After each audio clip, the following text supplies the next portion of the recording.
Chapter 598. What do you mean Aegon ran away? Where did he go? She took off her helmet, and her fluffy silver hair fell on the slightly bulging silver breastplate in front of her like a galaxy. Under the sunlight, her violet eyes, slightly red jade-like face, crystal-like hair, and shiny plate armor seemed to be shining. Ymont was not in the mood to admire the queen's jade-like phoenix talent. He sighed and said, Aegon took the pterosaurs and returned to the Westeros with Tyrion. At this time, half a month had passed since the Battle of New Gith. A third of New Gith's dragon-slaying crossbow array was destroyed. It was dark and it was difficult to aim at the target. Dragon Queen had the absolute advantage in the dragon battle. She only controlled Big Black, spat out dragon flames, slashed with her greatsword, and sharp claws, and killed 3 pterosaurs and 5 pterosaur knights. The dragon's roar resounded for more than 10 miles. The crew of the entire bay, the soldiers in the city, and the upper echelons of the Alliance army all heard it.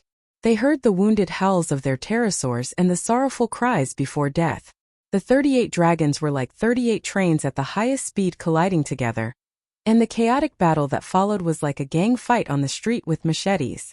That night, the crew of the bay and the people of New Gith saw the dragon flames split open the dark starry sky like the sharp blades of gods, leaving behind an indelible bloody scar. That night, the direct collision between dragons was like the drumsticks of gods. The surface of New Gith Bay was like the skin of a drum, shaking violently, and the sound was like thunder. That night, scales fell like snow in the sky above New Gith City, and blood sprinkled like rain. In the night battle, both sides were unorganized, and the battle was abnormally fierce. However, Dragon Queen's 3 fire-breathing magic megalosaurus had too much of an advantage. Especially Dragon Queen's ferocious flames. Every time she waved the long sword in her hand, a 40-meter-long flame blade would cut through the sky. The pterosaurs were grazed, and their skin and flesh were split open. When the dragon knights were hit, they would not be injured by the blade, but they would be roasted into bamboo meat, crispy meat wrapped in iron armor. After the incident, the little demon only gave one comment. The queen's fighting style made mortals despair. In the end, Dragon Queen won Dragonjon that night with a score of 120. Well, Dany also lost a pterosaur. Even 2 dragon knights had died. One of the pterosaur died in battle, and the dragon knight fell to his death in the city square, creating a large pool of blood. The other dragon knight was crushed to death by the pterosaur's bite, like a mosquito that had its fill of blood being swatted to death on the thigh. The enemy had lost 14 dragons, while Dragon Queen had only captured 6. It was truly tragic. Long John obtained a complete victory, and Dany obtained complete control of the air. The 17 dragons bombarded without restraint. In the early morning of the next day, 2,000 elite soldiers hidden in the cargo ships disarmed the New Gith dock, and the troop transport ships from the Old Gith town began to disembark. By noon, Zingis, the courtyard that connected the western continent to the eastern Jade Sea, had already fallen into the hands of the Dragon Queen. The gold and silver they plundered was worth tens of millions of gold royals, and the grain and military supplies exceeded 500,000 tons. They also captured the 2nd and 3rd companies of the Iron Army Regiment, infantry, and a dozen or so mercenary groups, totaling more than 20,000 people. There were even 9 steel swords. However, Dany didn't make things difficult for the merchant ships and sailors of Zingis. Nearly half of the merchants had been captured by the Dragon Queen in Tauros, and there were even some who had just returned from Astapor after paying the ransom. Furthermore, the New Gith Bay was too wide, and there were too many ships and too many roads to stop. As a result, more than half of the Allied army commanders who had stayed in New Gith successfully escaped. Those who didn't escape either had too few guards by their side and were killed by Dany's assassins, or they were unlucky and died in the chaos, or they were defeated in the process of commanding the battle, died in battle, or were captured. The Allied army was truly valiant. In the situation where they had lost control of the air, they still maintained the good operation of the command system, and the soldiers in the city resisted stubbornly. Although there were many times where there was stubborn resistance, there were kerosene bombs falling, the Allied army didn't collapse. Well, it was also Dragon Queen's fault. This time it was a surprise attack. She brought very few troops to New Gith, only 4,000 people, which gave the Allied army a chance to fight in the streets. Taking down New Gith wasn't the end, but the beginning of a series of conflicts. New Gith City was just a lone island. The real foundation of New Gith was Jean Island, which was more than 20,000 square kilometers in area. China's Taiwan province was only 36,000 square kilometers. Originally, the Allied Army's first fleet was fast near Jean Island.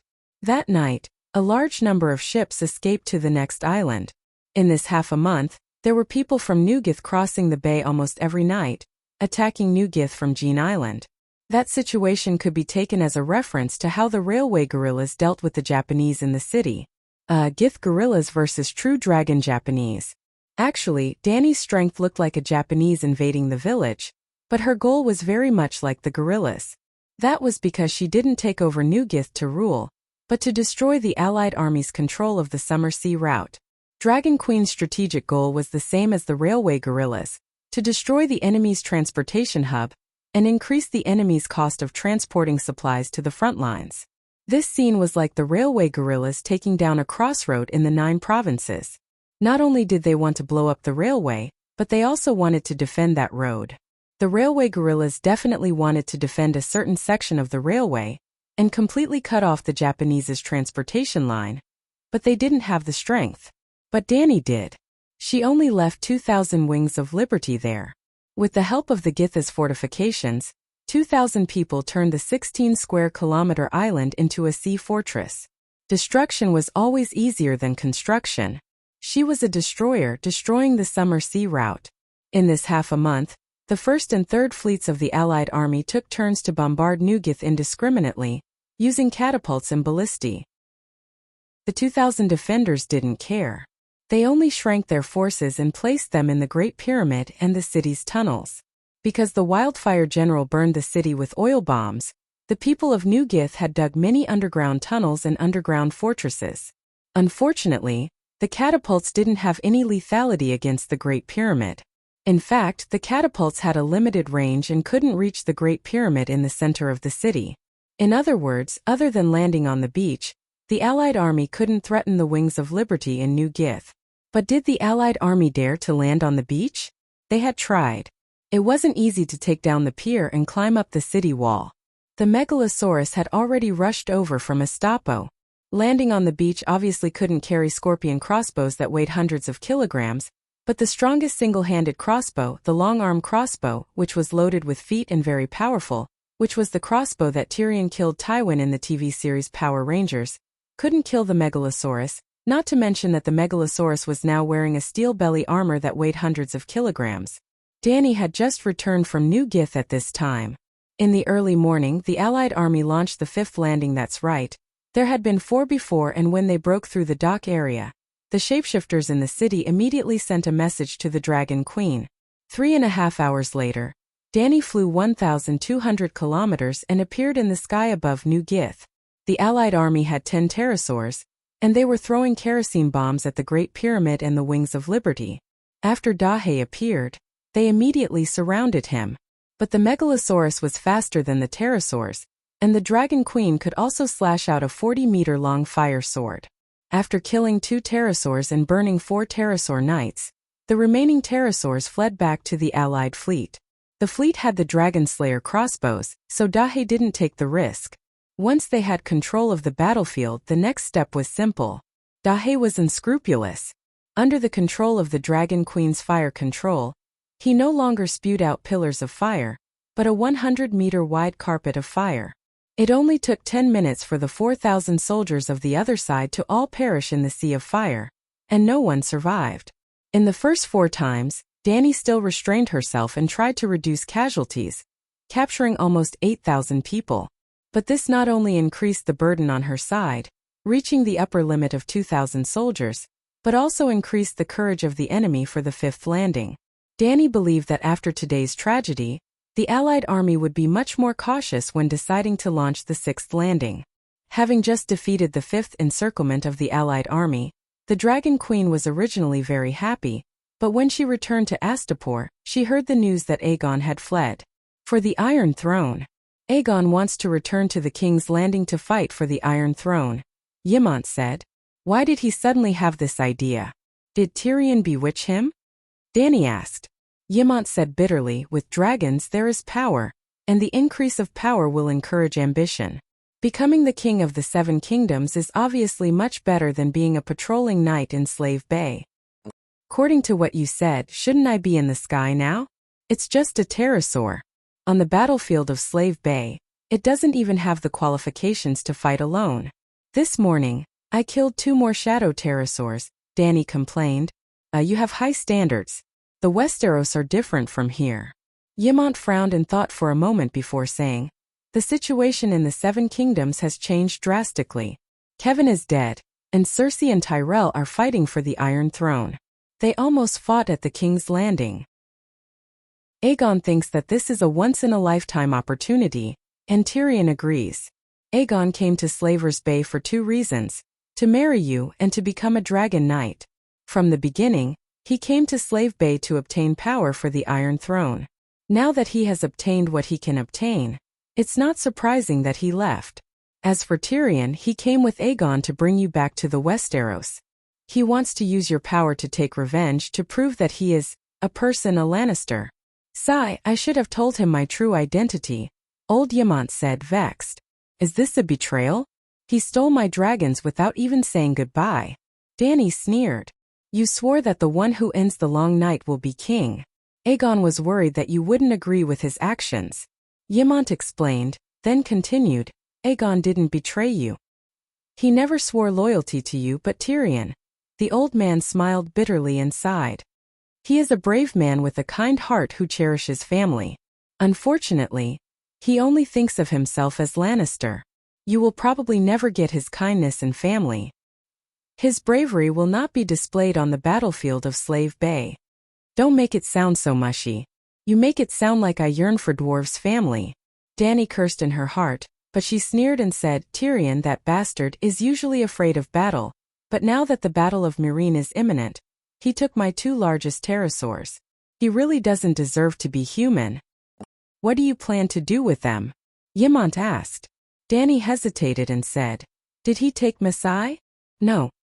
He said that he would correct Cersei's mistake and take the Iron Throne back to Targaryen no matter what. Yimont said with a strange expression. Whether or not Tyrion took Masai determined the nature of his escape, this time. Your Majesty, I'm sorry. I couldn't stop the prince. Danny was thinking about how to deal with the defector duo when John Clinton hurried over to her with a guilty look on his face. Knight, you didn't leave? Danny asked in surprise. I'm your military advisor. How can I leave on the eve of the battle? The old man said seriously. Chapter 599. Your Majesty, even if you want to leave, you have to wait until you defeat the Alliance army and win the Battle of Meereen, Old Awkward said in a low voice. Look, this is a knight, a true knight. Only this kind of person is worthy of trust. What is Aegon thinking? You didn't go with him, so how can he obtain the loyalty of the nobles of the Seven Kingdoms? Danny asked doubtfully. The fight for the Iron Throne was not over just by taking down the King's Landing. You could ignore the wishes of the people, but you had to obtain the approval of the nobles, because the foundation of the king's rule was the nobles. Aegon, a prince who had been dead for 18 years in name, found it very difficult to even enter Riga and Ilya's household register, let alone obtain the loyalty of the nobles. If Clinton helped him, he might be able to rope in some of the nobles. Clinton's reputation in the Seven Kingdoms might not be as good as Barristan's, but he was still a well-known figure. Among the knights of the Seven Kingdoms, he was also publicly recognized as a righteous and honorable true knight. Without a doubt, Tyrion was more capable than Clinton, but his reputation was already rotten to the ground, and following Aegon would only drag him down. He has the support of the Golden Core, the dragon, and your approval, Clinton said with a complicated expression. Danny was also confused by the situation. Just based on Aegon's 50-meter-long pterosaur, the entire Seven Kingdoms would be sure of one thing. Whether or not Aegon was Lady Jazzy, the Dragon Queen would definitely think that he was. Otherwise, even if she did not cut off his head, she would not give him the pterosaur. This was also one of the reasons why Illyrio and Varys had sent Aegon to Slave Bay from so far away. Tell me, what should we do? I have made an oath, and I will not go back on it. But if we tacitly agree that Aegon is using my name to fight for the Iron Throne, It will be the same as going back on the oath. Danny threw this difficult problem to the two honest people. Yimont was still frowning in thought when Old Awkward immediately said in a firm tone, "Your Majesty, you are right. A sacred oath cannot be violated. His Highness is your junior and also your... He is not your vassal, but he has received your help and grace. You must not sully your honor for your own selfish desires. Look, this is a true knight with honor and conviction." The words of a true knight made sense. Danny was once again convinced that the knightly culture of Westeros still had some redeeming qualities. "Sir, what do you think I should do?" Danny asked kindly. "I don't know," Old Face said bluntly. Dragon Queen was stunned. "But I know what I should do," Oel-chan quickly added. "What are you doing?" Danny asked with a wooden face. "I'm going to Pentos to persuade Prince Aegon to give up his irrational behavior and ensure that your oath is not violated and your honor is not tarnished," Oel-chan said. If she didn't know Old Guy well, Danny would have thought that he didn't succeed in escaping and was now planning to never return. "You didn't persuade him before. Is it useful to go now?" Danny asked suspiciously. Oel-chan said with a serious expression, "Whether it can succeed or not is one thing, whether I do it or not is another. I've raised the prince for more than 10 years. I can't watch him do wrong. He's my adopted son after all. I have to persuade him to come back." At this moment, Old Yamant also came up with an idea and said, "Persuasion probably won't work. The temptation of the Iron Throne, sir. Tell Aegon that if he doesn't want to follow Her Majesty's oath, he shouldn't affect her honor." "What should I do?" Old Yamant's eyes flashed as he said in a deep voice, "2 branches in one family." "2 branches in one family?" Oel-chan exclaimed.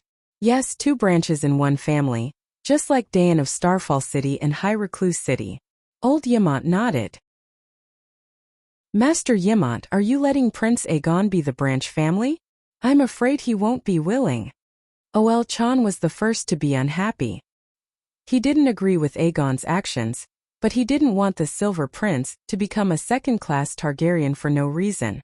Indeed, the lords of Starfall City and High Recluse City were both called Dayan. But for thousands of years, High Recluse City had always been a vassal of Starfall City.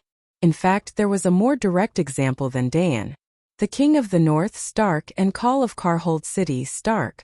It was obvious that Oel-chan didn't want Rhaega to become Rhaega Targaryen. "There's no main branch family, just like for Sway of River Bend," Yamant said. For Sway of River Bend was another example. There was no distinction between the 2 families. One was a red apple, the other a green apple. It was more like the Red Dragon and Black Dragon of Targaryen. Well, after Aegon ran away, Yamant completely treated him as a Black Dragon. Whether Aegon was a descendant of Black Fire or not, Yamant decided to treat him as a Black Dragon from now on. "I'll try my best to persuade the prince to come back." Oel-chan reluctantly agreed to Yamant's suggestion. If the family was split into 2, the Dragon Queen naturally wouldn't have to take responsibility for Aegon's actions. Aegon could also do whatever he wanted. But this would do more harm than good to Aegon. He was fighting for the Iron Throne, but it didn't mean that he had secured it. Now, he still needed the support of the Dragon Queen. At the very least, he needed the Dragon Queen's tiger skin. Right now, Oel-chan could only hope that his adopted son would be smart and follow him back to Slaver's Bay to be a glorious winged dragon knight. While Danny was discussing Tyrion's betrayal, Tyrion was also tormented by his own actions. After the day of patricide, the pure and happy little devil was gone forever. If there really was an Avicii hell, he would have been wandering around in it. During the day, sounds, colors, touch, and smells could be intoxicating. At night, in his dreams, all his emotions would surface clearly from the depths of his soul. A person living in regret would buy himself a drink, but would never be willing to sleep sober. Your Majesty, the Queen, no, don't take away my Tessa. I beg you, I can help you match the wildfire, I can go to the rainforest, the old dragon knows the way, I can even help you." The dwarf knelt before the Queen and begged bitterly. "The dragon is mine. You betrayed me, so I want to take back Tessa." The Dragon Queen's expression was cold. She lifted her leg and kicked. Like kicking a rubber ball, she kicked the dwarf until he rolled back a few times. The dwarf struggled to get up and wiped away the blood on his forehead. When he looked up again, He saw his father staring at him with a stern gaze. He had a golden lion helmet on his head, and a golden plate armor made of dark red porcelain on his body. His breastplate and gloves were decorated with complicated golden spiral decorations, while his gauntlets were made of golden sunlight. A pair of golden lionesses lay on his shoulders, dragging along a thick and heavy cloak made of pure golden silk. It was majestic and luxurious. But when he looked down, he saw that Duke Tywin's lower body was bare. His dick was covered in blood, and there was a crossbow bolt stuck in it. "Father, I'm sorry." The dwarf's tears flowed down his face as he started to cry. "You're a bastard, but I shouldn't have killed you." Tywin only looked at him with his cold blue eyes, his thin lips tightly pursed. "Tyrion, you killed me." The dwarf wiped his tears and looked, only to see Uncle Kevin looking at him in place of his father. Uncle was wearing a gorgeous dark red velvet suit with golden lions embroidered on it. He had a crown on his head and sat on an iron throne full of sharp blades. His neck was empty, and his head was tucked under his left armpit. His eyes were full of resentment, and his mouth opened and closed as he spoke. "Tyrion, you said that you are a Lannister. You said that you would seek a better future for the Lannister of Casterly Rock. I believed you and paid with my life for it. But here you are regretting it. What's in Slaver's Bay? Do you want to free the slaves?" "Ha ha ha ha. No, I don't regret it. I want to return to King's Landing. I want to correct Cersei's mistake. Before the Dragon Queen officially interferes, I want to control the situation in the Seven Kingdoms Awur." Tyrion howled and sat up. Before he could wake up, a furry head lifted from his crotch and said in a muffled voice, "Lord Dragon Knight, you're crazy." Tyrion looked around. He was in a luxurious palace-like room. The sea breeze blew in from the balcony, bringing him the sound of seagulls, the warmth of the sun, and the saltiness of the sea. And he was lying naked on a velvet bed. The mattress was so soft that he felt like he was wrapped in clouds. Perhaps it wasn't just the mattress, but also. The dwarf looked at the golden-haired female slave who was working hard early in the morning and asked, "How am I crazy? Did I say something? You hugged me and did that thing. You called out Dragon Queen, Cersei and Jaime, and even Tywin and Kevin. Not only did you call her the queen, you even... Tywin is your father, right? Get lost." The dwarf said angrily. The female slave was very obedient. She got up and left. "Wait." The dwarf frowned. He looked at his hard as iron penis and shouted, "Come back." After he was done, Tyrion took a bath and staggered out of the bedroom. In the fountain garden in the backyard of the palace, he saw Aegon and Illyrio. The fat viceroy was sitting under a cherry tree, enjoying a jujube and glutinous rice cake. When he saw the dwarf, he immediately extended his hand, which was as thick as a carrot, and shouted, "Old friend, come and sit. I've prepared a cherry pigeon pie for you. I wanted to discuss what to do with you personally, but I heard at the door say it's good to be young. You've been busy until noon." The dwarf's ugly face was slightly red. He pointed at Aegon, who was shouting for the craftsman to paint the pterosaur by the pool, and asked, "What is the prince doing?" Tyrion shook his buttocks left and right to stabilize his body. The chair was too big for the dwarf. It was originally used to seat the fat viceroy's fat buttocks. The chair was wide and deep. The dwarf felt uncomfortable, as if he had come to a kingdom of giants. "Didn't you see? Paint it black." The fat viceroy stroked the tip of his oiled yellow beard. "I saw it. But why paint it?" The dwarf moved his buttocks to the side of the armrest and sat on the chair like a soft couch. The fat viceroy frowned and then relaxed. He sighed and said, "The pterosaur sounds a few grades lower than the megalosaurus. Fortunately, Prince Aegon's Balerion is big enough and intimidating. But its scales are like the seaweed in a smelly lake. Think about it. Don't the Westeros commoners and nobles have more feelings for the black dragon?" The fat viceroy chuckled. "So even the name was changed?" The dwarf lifted the tightly sealed bronze pot lid, picked up the pigeon pie inside and chewed. The fat viceroy narrowed his eyes and inadvertently glanced at the stone sculpture in the middle of the pool. He said, "Obviously, Elia is far less fated than Balerion." There was a naked young swordsman sculpture in the middle of the marble pool. His body was lithe and his movements were agile. It was the fat viceroy when he was young. Yes, the current Roshan had a youthful period where he could rely on his looks to make a living. The dwarf chewed on the meat pie and muttered, "But Elia is obviously more favored by Uncle Dwayne. You called the prince back in advance and did not even inform the Dragon Queen in person. You have already greatly offended her. If you lose Dwayne's support." Chapter 600. That's right, Illyrio and Varys changed their plans again.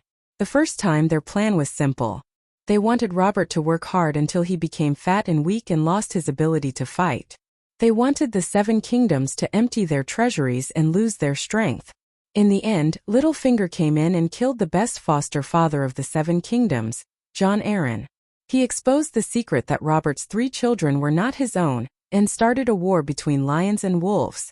The second time, they planned to sell Dany and Rhys in exchange for 20,000 roaring warriors from the Horse King, and let second brother Way lead the way for the true dragon.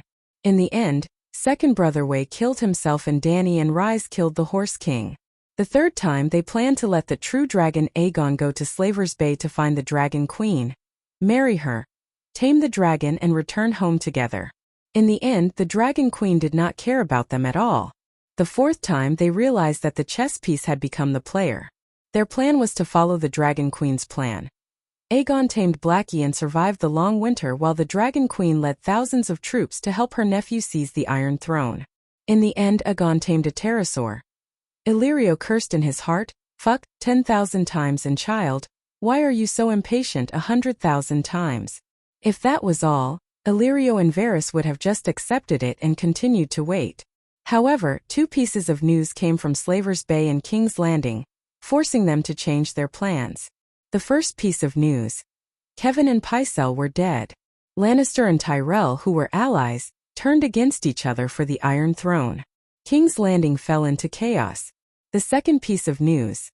Aegon participated in the Battle of the Newgith Dragons. The death rate of the Pterosaur Knights in that battle was 215. It was terrifying. After the Battle of the Dragons, Prince Aegon also took on the task of patrolling the 3 cities of Slaver's Bay. Because the other side wanted revenge, there were even aerial battles in Meereen and Cayuan. Although Slave Bay's side won every time, there was no such thing as a complete victory in this world. Aegon's Ilya had a huge body and had been surrounded by several pterosaurs many times, but it had never succeeded. The Dragon Queen would not allow her side to be outnumbered. These 2 pieces of news could be summed up in 2 words: opportunity and crisis. In the Westeros, there was a once-in-a-lifetime opportunity to ascend to the Iron Throne. In Slaver's Bay, Aegon was in grave danger. The Battle of New Guise was just the beginning. One could imagine that the battle would only become more and more intense in the future. How could he let the true dragon Aegon die for the Dragon Queen? Illyrio did not hesitate to change his plans for the 4th time. "We've got everything we can get from Dany Rhys. If we continue to stay in Slaves Bay, there will be assassins inside and enemies outside. The disadvantages outweigh the advantages." Varys also dragged his stump to express his agreement. Oh, Kevan's death was sudden and inexplicable. Varys had snuck into the secret passageway of the Red Keep to investigate how Cersei had assassinated Kevan.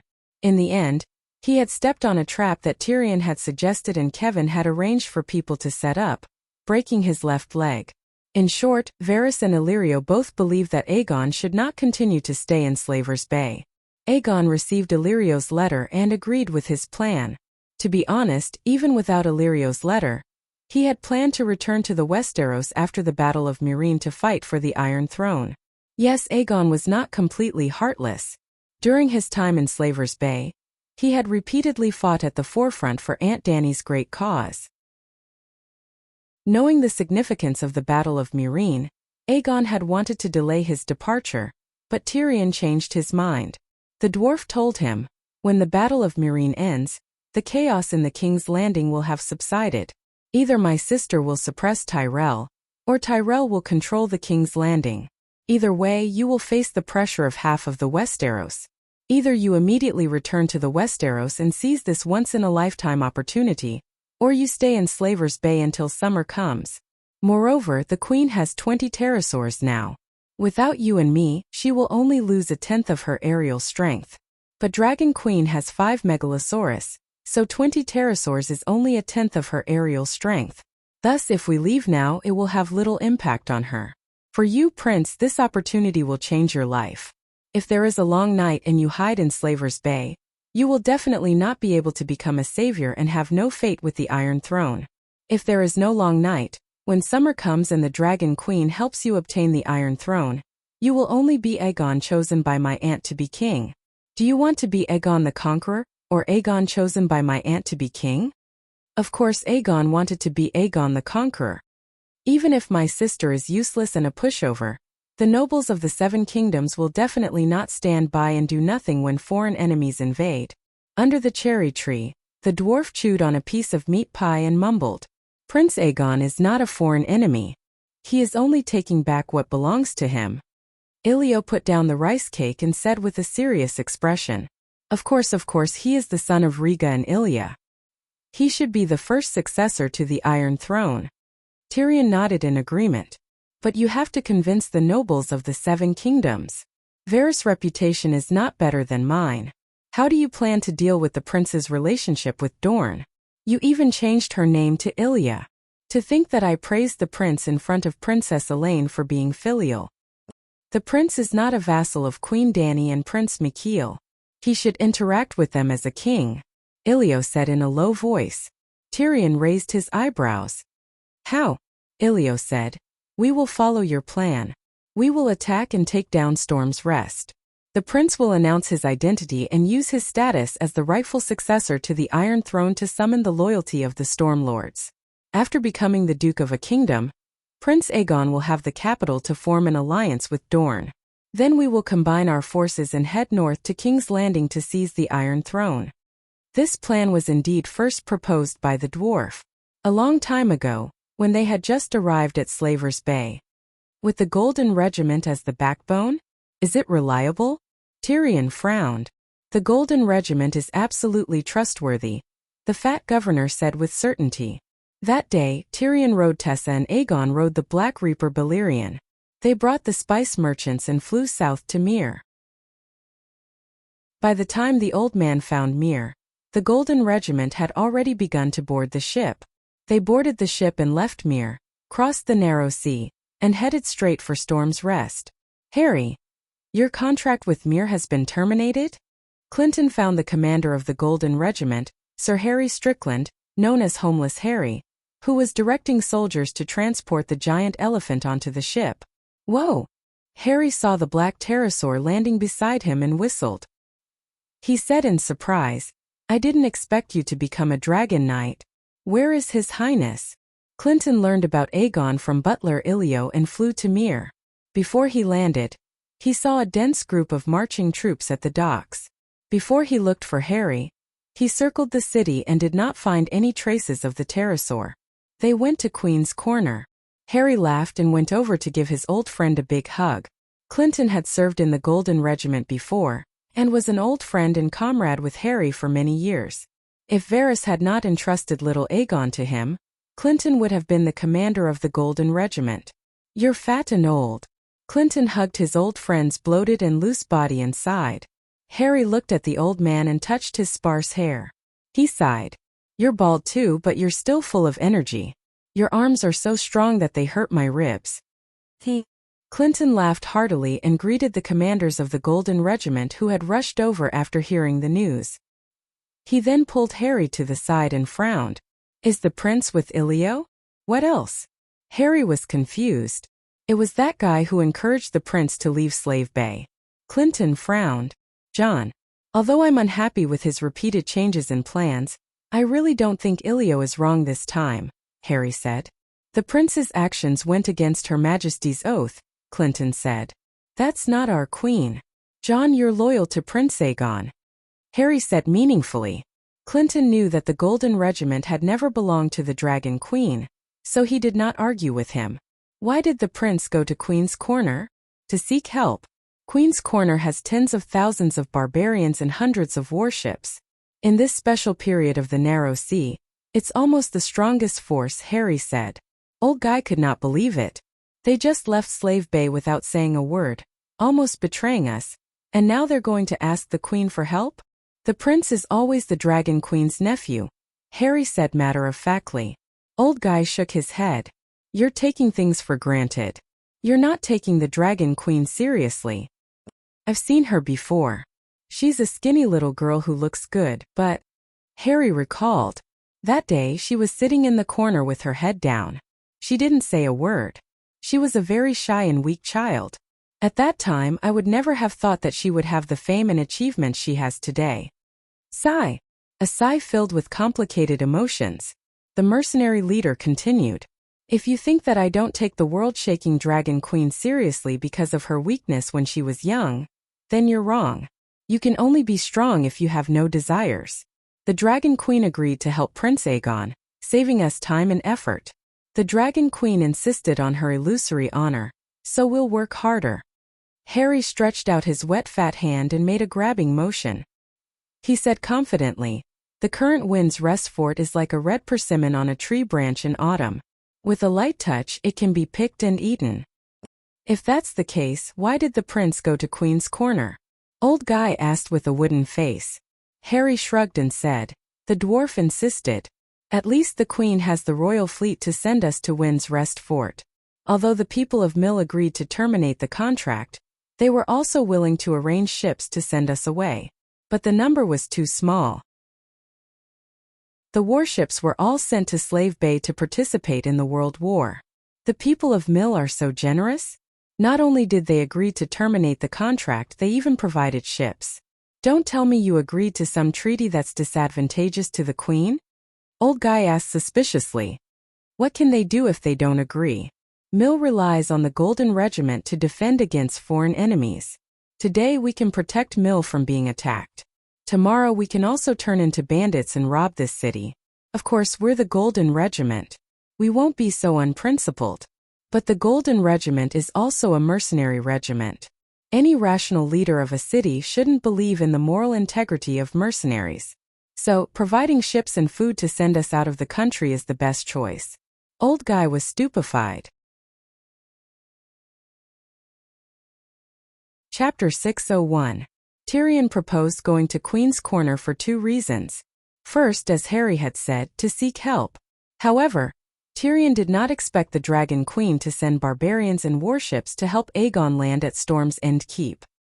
He only wanted 1 or 2 barbarian shapeshifters. The imp had been a slave for almost a year, and had participated in more than a dozen wars. He deeply understood how terrifying an absolute information advantage was on the battlefield. It was no exaggeration to say that if he was given a shapeshifter as a follower, he would not lose to War God Robb in the War of the Four Kings.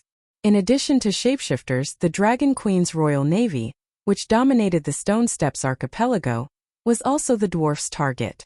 It was almost 1,000 kilometers from Mill to Storm's End Keep. The Golden Regiment had 10,000 warriors, thousands of horses, hundreds of elephants, and countless military equipment and provisions. It was impossible to transport them all at once. In the original plot, the Golden Regiment used the Stone Steppes archipelago as a springboard to land at Storm's Corner, 500 kilometers to the south of Storm's End Keep, the territory of the Onion Knight. The Onion Knight's castle was most likely raided. They first took down Eagle's Nest Castle and rested for a long time at Old Awkward's house before reorganizing their 10,000 men and attacking Storm's End Keep.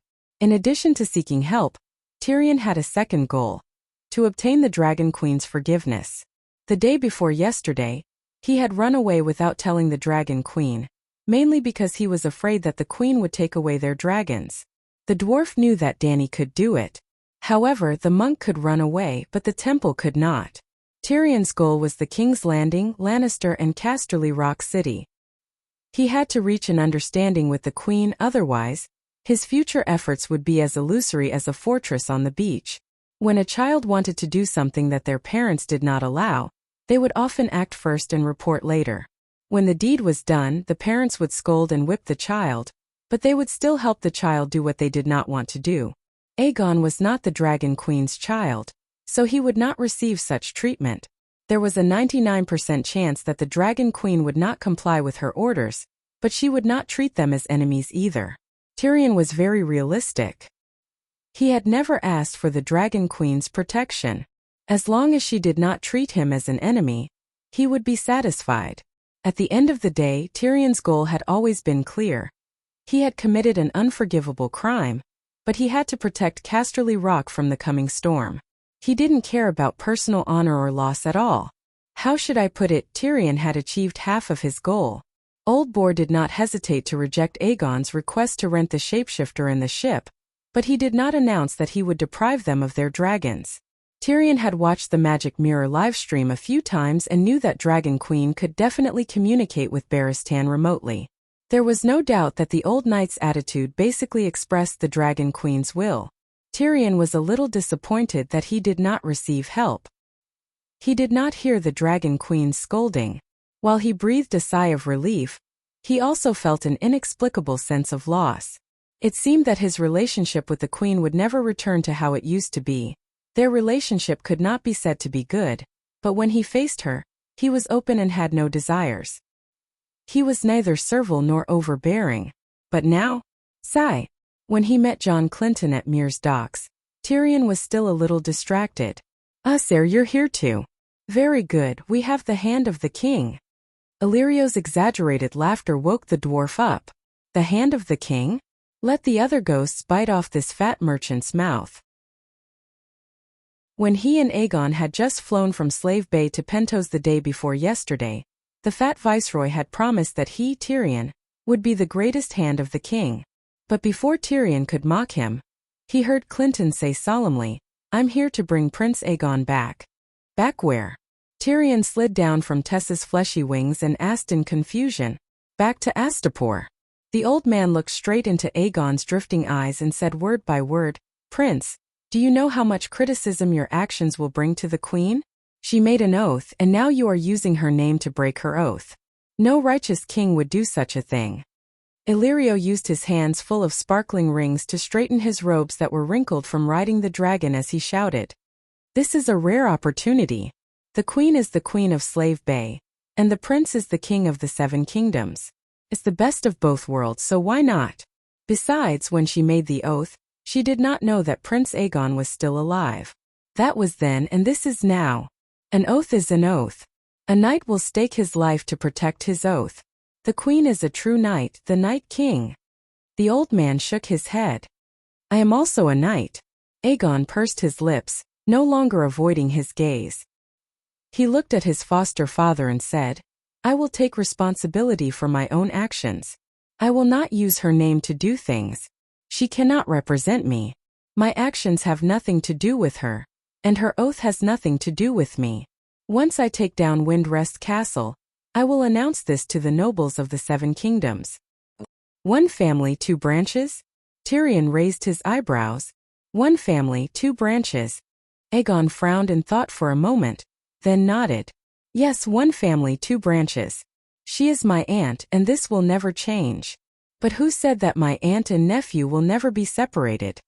The wrinkles between the old man's brows deepened, and a deep sense of fatigue assaulted him. But Aegon was the Silver Prince's son, and also his foster son. No matter how tired he was, he had to force himself to stay alert. He looked at his foster son with sincerity and tried to persuade him. "Your Highness, isn't it better to stay in Slave Bay and wait for winter to pass? The Seven Kingdoms have just experienced the chaos of the Four Princes. The summer rations have yet to be harvested, and winter is already here. If we experience another great battle, how many people will die? What are the crimes of the common people?" The reason why the Queen made such an oath was because she considered this point. One family, two branches is very simple to protect her honor, but it would betray her selfless love for the people of the Seven Kingdoms. Old man, you're overthinking it." The Dragon Queen had this idea, but it was more of a troublesome excuse to avoid falling into the Westeros dung pit. But when Aegon heard this, he began to frown and think hard. His expression conflicted. He also felt that he should not let down his aunt's benevolence, but now that the arrow was knocked, it was too difficult to retreat. He looked at the dwarf with a pleading gaze. Tyrion touched his black nostrils and said with a gloomy expression, "Sir Clinton, I do not deny that the Queen's decision is a great mercy to the people of the Seven Kingdoms. I also do not deny that the seven kingdoms will have an upheaval that will not lose to the War of the Four Princes. But the current situation is like two hooligans fighting, and the innocent passersby have already been killed. Then, if a third or fourth hooligan joins in the fight, the dead passersby will not come back to life and die again. This analogy Clinton was stupefied. Aegon said angrily, I'm not a hooligan. Ilio glared at the dwarf and said unhappily, His Highness is not a third hooligan. He will end the upheaval as an enforcer and bring eternal peace and true prosperity to the Westeros. Yes, my war to revive the Westeros will be the last war. After that, I will reduce taxes, recuperate, and help the refugees, Aegon hurriedly said. Your Highness, do not make promises beyond your ability. That will make the nobles of the Seven Kingdoms think you are frivolous and unreliable. The dwarf could not help but perform his duty as the hand of the king admonishing the emperor. I'm not boasting, Aegon said with a red face. How will you help the people? Didn't my aunt use 50 million gold royals and 10 million gold royals worth of jewelry to buy 10 million tons of food? Since Slave Bay does not lack food, why not use it to help the refugees of the Seven Kingdoms? Aegon said. Your Highness is so benevolent. Ilio immediately praised with a smile. The dwarf's cheek muscles twitched a few times and asked, Do you know the Queen's true purpose in buying food for 60 million gold royals? It's definitely to save people. I'm not eating it for myself. Aunt is so kind and treats me so well. She won't refuse a request that does not go against her principles. Aegon vowed solemnly, his eyes full of confidence. Sigh with her attitude towards gold, 60 million gold royals should be to save people. But her method of saving people is different from what you think. Right now, the Ursos continent is growing food, right? The last sentence was asked while looking at Ilio. The fat merchant frowned and said, I also received some orders from the Bravosi. Tyrion nodded and said with more certainty, The Queen only needs the world to produce more food. She doesn't have to gather all the food in her hands. What do you mean? Aegon asked blankly. In other words, if the night comes, the Queen will not be able to harvest a single grain of wheat. So Your Highness, please do not promise anything related to food to the people of the Seven Kingdoms. The dwarf spread out his hands. Then we should take care of ourselves first. I can bear the food of the Golden Regiment, Ilio said. Seeing that there was no turning back, Clinton sighed and said, If that's the case, I'll be leaving. Hey knight, you are the king's hand of the prince. Where are you going? Ilio hurriedly pulled the old man back. When the Battle of Meereen is over, I'll come back to help the prince. After the old man left, the dwarf said with a wooden face, Clinton is the king's hand. What about me? Knight is my foster father. Aegon said hesitantly, My friend. Ilio placed his fat right hand on Tyrion's shoulder and advised softly, You should know that a righteous and noble hand of the king is easier to attract people's hearts. Tyrion's ugly face contorted. For the first time he had a trace of doubt about his decision to take this risk. While Aegon was leading the Golden Regiment west across the narrow sea, Dragon Queen was busy dealing with the increasing number of armed conflicts. The old man had only been back in Astapor for a day before he volunteered to go to the rainforest to find the way. Prince Aegon is my foster son. His actions of taking 2 dragons increased the difficulty of air defense at Slaves Bay. I cannot correct his mistakes, but I must compensate him for the losses caused by his mistakes. That was what the old man said to the Dragon Queen. Dany saw his determined expression, and she did need more pterodactyls, so she agreed to his request. On the second day after the old man left, the Dragon Queen began to consider feigning an attack on the Dothraki Khalasar. She ambushed New Gith, sealed off the Strait of the Maiden of Liberty, and burned the slavers and mercenaries from Biasabad along the Raza River. Yes, the kingdom of the descendants of Hair Cologne, established 8,000 years ago, was destroyed by the Zebra people.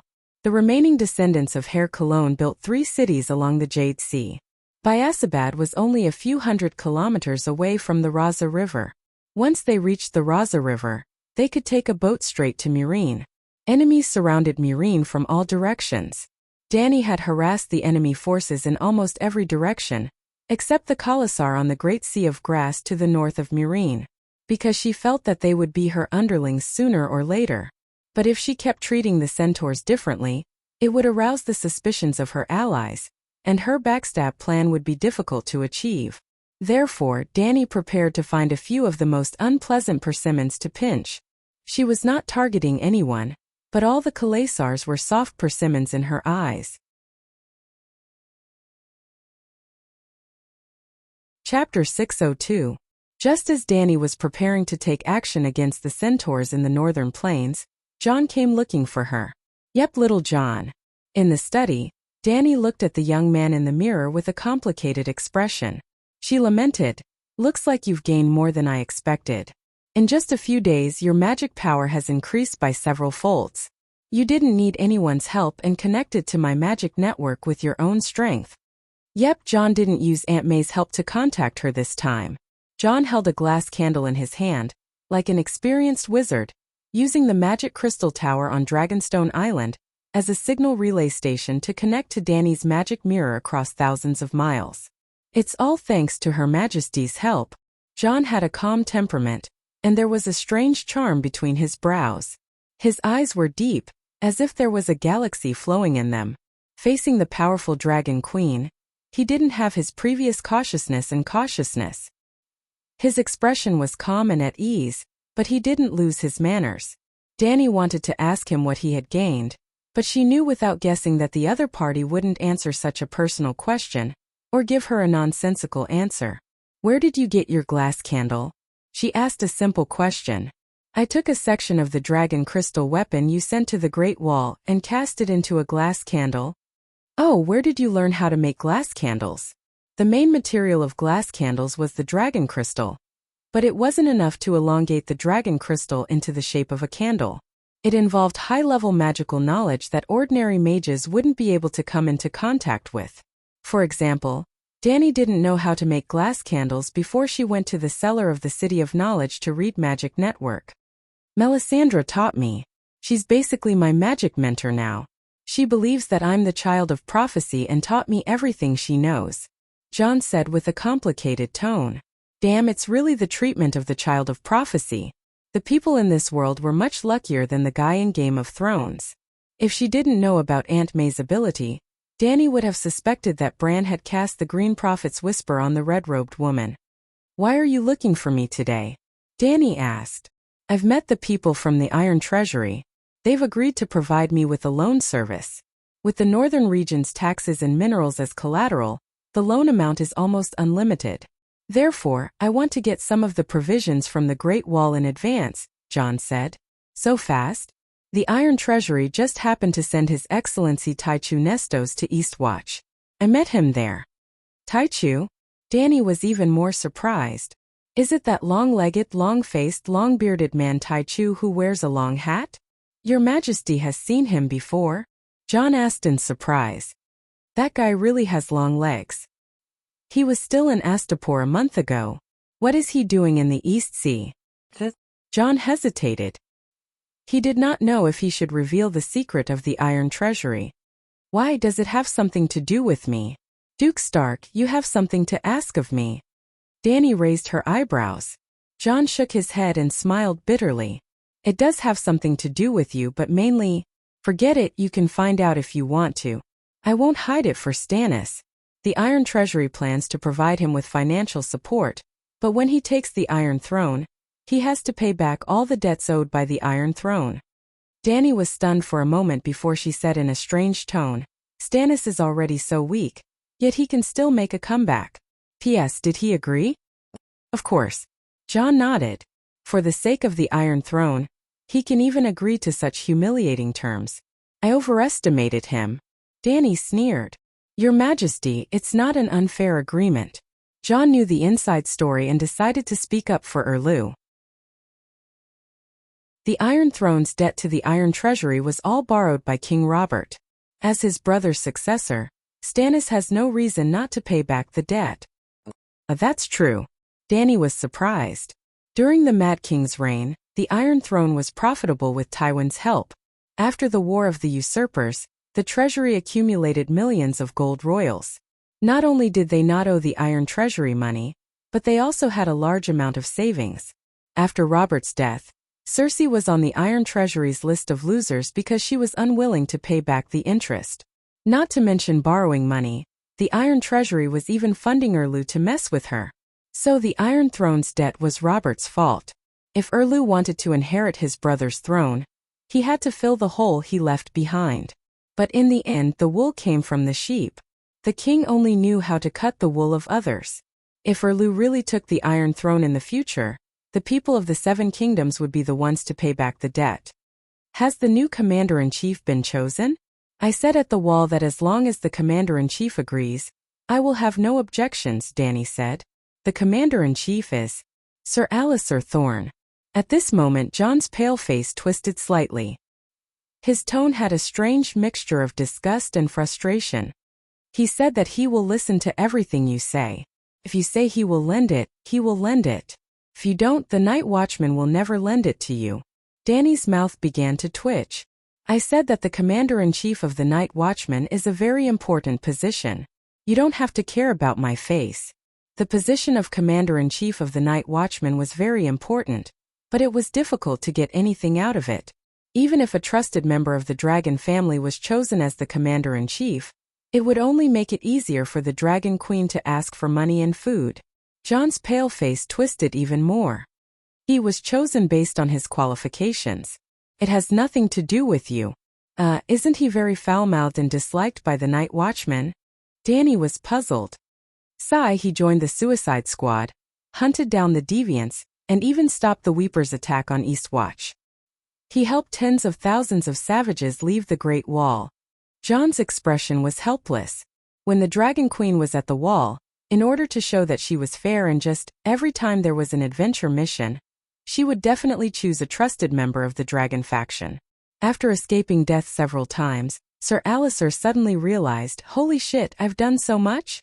Last time when Jon killed Janos Slynt, he even sent Alliser to Eastwatch, nominally because he was more suitable to manage the savages of the Great Wall. Indeed, Alliser was a trusted member of the Dragon Queen. Mansred and the other captains of the savages were very cooperative with him. When he arrived at Eastwatch, Alliser was like a dragon in the sea. Everything went according to his wishes and he performed miraculous deeds. First, as the hub of communication between the savages and the Dragon Queen, he gained the support of some of the Night Watchmen who were originally savages. Then, when the Weeper disguised himself as a surrendered savage and attacked Eastwatch, Alliser had a group of savage underlings. They turned the tide and performed great deeds again. After that, under the protection of his underlings, he personally entered the depths of the Great Wall and helped Jiro Dane recruit the last savage tribe, Dany's orders. With the food provided by the Dragon Queen and the credibility of the Dragon Queen's promises, Alliser was very respected by the savages. He once again succeeded and performed outstanding deeds.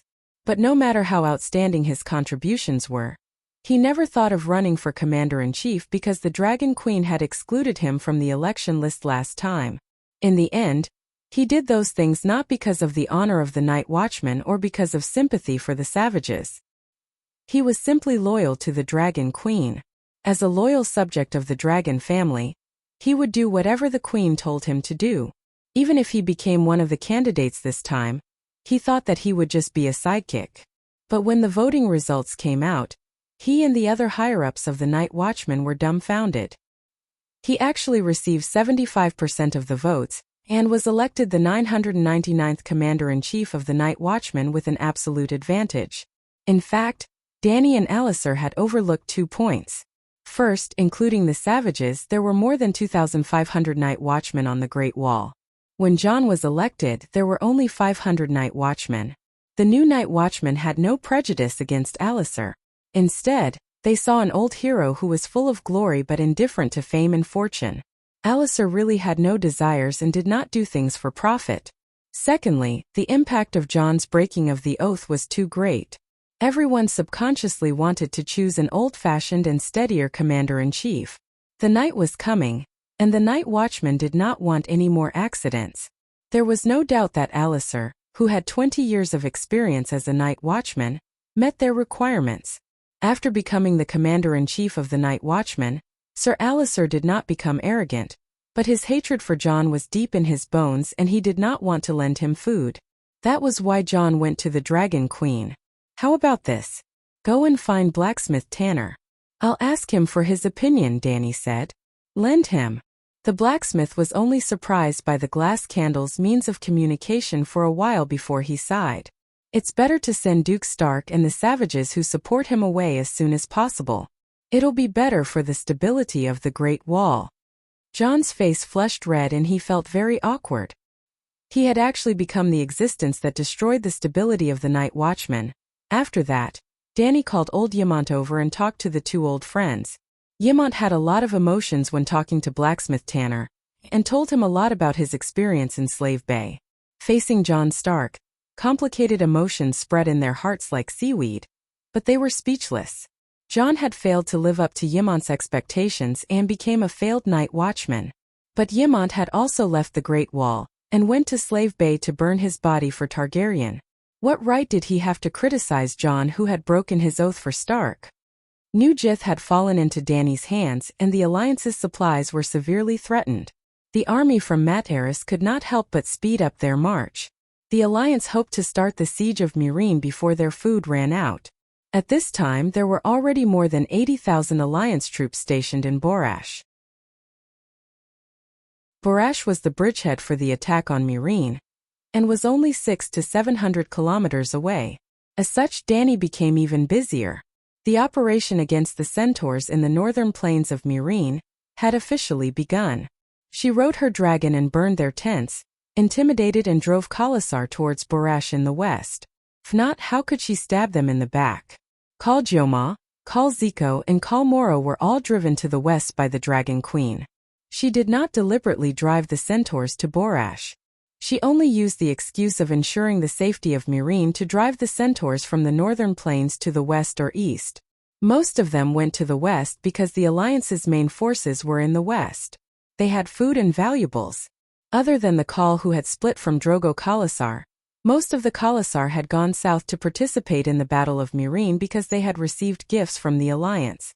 Of course, the end of the slave trade in Meereen had a huge impact on the centaurs.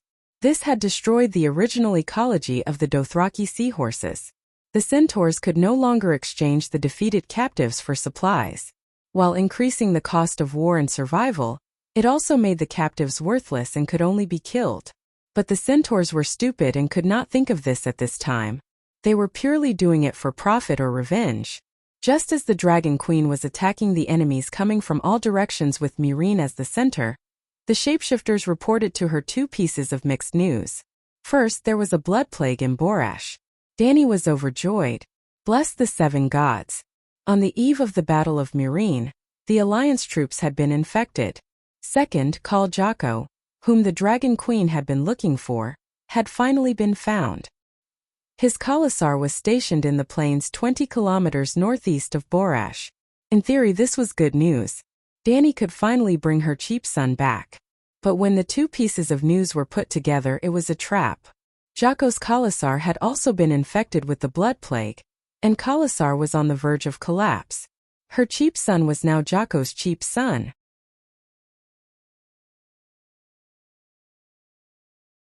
Chapter 603. The blood plague was a highly contagious plague. The infected would have high fever, intestinal bleeding, diarrhea, and other symptoms. The way of transmission and symptoms were similar to the flu, which didn't sound serious. However, in this era where medical standards were still stuck at leeches sucking blood, the blood plague surpassed the Grey Plague and became the most notorious infectious disease. There was no cure for the blood plague and the Grey Plague. The mortality rate of the Grey Plague was almost 100%, while the blood plague only had a quarter. However, the blood plague was more contagious. It could spread silently through the air, and was more likely to appear at the source of the plague. For example, the King's Landing Stinky Bay slums often had the blood plague. It was sad to say that the blood plague had appeared frequently since human history. Before the first long night, the blood plague had already appeared before the ancestors had crossed the Dorne Arm and entered Westeros. However, after more than 10,000 years, humans still hadn't invented an effective treatment. They could only prevent the disease from occurring. Or, if they did, the patients would endure the disease. The blood plague wasn't as rare as the gray plague. It often appeared in areas with a large population and poor hygiene. For example, the slums of the city. For example, in large marching units. Barash was originally similar to Volantis. It was Valeglia's colonial city-state at Slave Bay. After the Great Cataclysm, without the deterrence of the Dragon King's absolute strength, Barash faced the threat of the centaurs in the northern plains. At this time, Barash was only a city ruin. There was no sewer system or street garbage collection system. However, more than 100,000 soldiers and horses gathered there. One could imagine the hygiene and safety. The blood plague wasn't usually identified when the first patient appeared. The less severe the symptoms of the blood plague were, the slower it would be discovered. If it was as terrifying as Ebola, the patient would be diagnosed within a day. For example, the grayscale disease and the gray plague had obvious petrified skin and were easy to identify. However, the blood plague symptoms were similar to the flu and diarrhea. The disease couldn't be discovered and could persist for a long time. This caused the epidemic to spread uncontrollably by the time it was confirmed. Think about the epidemic in reality. The Chinese were so swift and fierce, but the entire city was still quarantined. It was easy to imagine how efficient this fantasy Middle Ages, with a chaotic organization and inferior medical technology, could be. When the Dragon Queen received the news, she immediately used the excuse of determining the extent of the Allied blood play to gather several shapeshifters to conduct a detailed investigation of Barash's situation. Among them, Jake's Khalsa was the focus of the search. Unfortunately, Dani lost two of her old friends. Jake and his wife Lilith were dying from the blood plague. Even Jake's Khalasar had been separated. On the day of Zhuoji's death, his Khalasar had collapsed. Today's events were like yesterday's. In fact, Jake's choice was exactly the same as Dani's. After confirming that he would not be able to survive the blood plague, he immediately arranged for his Blood Alliance guards and Kars to flee with his son Django and daughter Glyze. Khal's roaring warriors were the most loyal warriors when Khal was still alive. However, when Khal was about to die, the only people he could truly trust were the Blood Brotherhood and his own Kars. Well, Khalasar was made up of many Khas. The Khas were led by the bandits, and Khal was the leader of the bandits. At the same time, he also had his own Khas. As the saying goes, the heavenly Tao is good at reincarnation. Who will the heavens spare? The blood plague was different from the gray plague. The mortality rate was at most 25%. If it was handled properly, the actual mortality rate might be even lower. In other words, Jake's Khalasar, which had 15,000 roaring warriors, would only have about 12,000 survivors. Khal was critically ill, Khal's son was still young, but Khalasar still had 12,000 roaring warriors. What would happen next? Back then, Jake had seized a portion of Drogo's Khalasar's power as a bandit and promoted to Khal. Then, he led his newly formed Khalasar to hunt down Drogo's son. At the same time, Jake's Kars had also divided his 10,000 roaring warriors into new Khals. 5 new Khals led their own Khalasars to hunt down Jake's son Django. Old Yamant summarized all the information he had received regarding the centaurs. After analyzing it, he told Dani, Django isn't even 4 years old this year, but he has already subdued his own warhorse. You know what this means better than I do. In Dothraki, the centaurs who own warhorses are respected by the others. Half a year ago, Khal Jake and Khal Moro met by the banks of the Sihora River and prepared to join forces to plunder Volantis Sihora town. During the banquet, Django, the son of Jake, and Moto, the youngest son of Moro, competed to liven things up for the two Khals. The 7-year-old Moto lost to the 3-year-old Django without any hesitation. Moto was beaten black and blue. After that, Django also won the championship for horse riding, archery, and scimitar. That time, Django completely defeated Moto and won the third bell for himself. The first two were obtained by subduing a wild horse and hunting a wolf of the plains. Khal Moro was shocked. Is this kid riding the steed of the world? Because of that, Jake died. The bandits under him were not willing to let his son Django go. Aya, why is that kid so unlucky? Dani cried out worriedly. Yamant was stunned. He's not your son, why are you so agitated? But when he thought of the pitiful Dragon Queen's experience of being a widow and losing her only son, the old man immediately understood. At the same time, he also felt sad for Danny. Sigh, Danny, you're still young. And Danny did not have the time to deal with old Yaman's consolation. She immediately informed the shapeshifters to search for Jake's blood brotherhood. She rode Blackie and headed to Murine as quickly as possible. 2.5 hours later, Blackie landed at the Great Pyramid of Murine. He asked the white-masked Morona, but the other party said awkwardly, "The time is too short." Within a radius of a few hundred kilometers, even if 2 ravens and 2 falcons were released, it would be impossible to search the entire area in 2 days.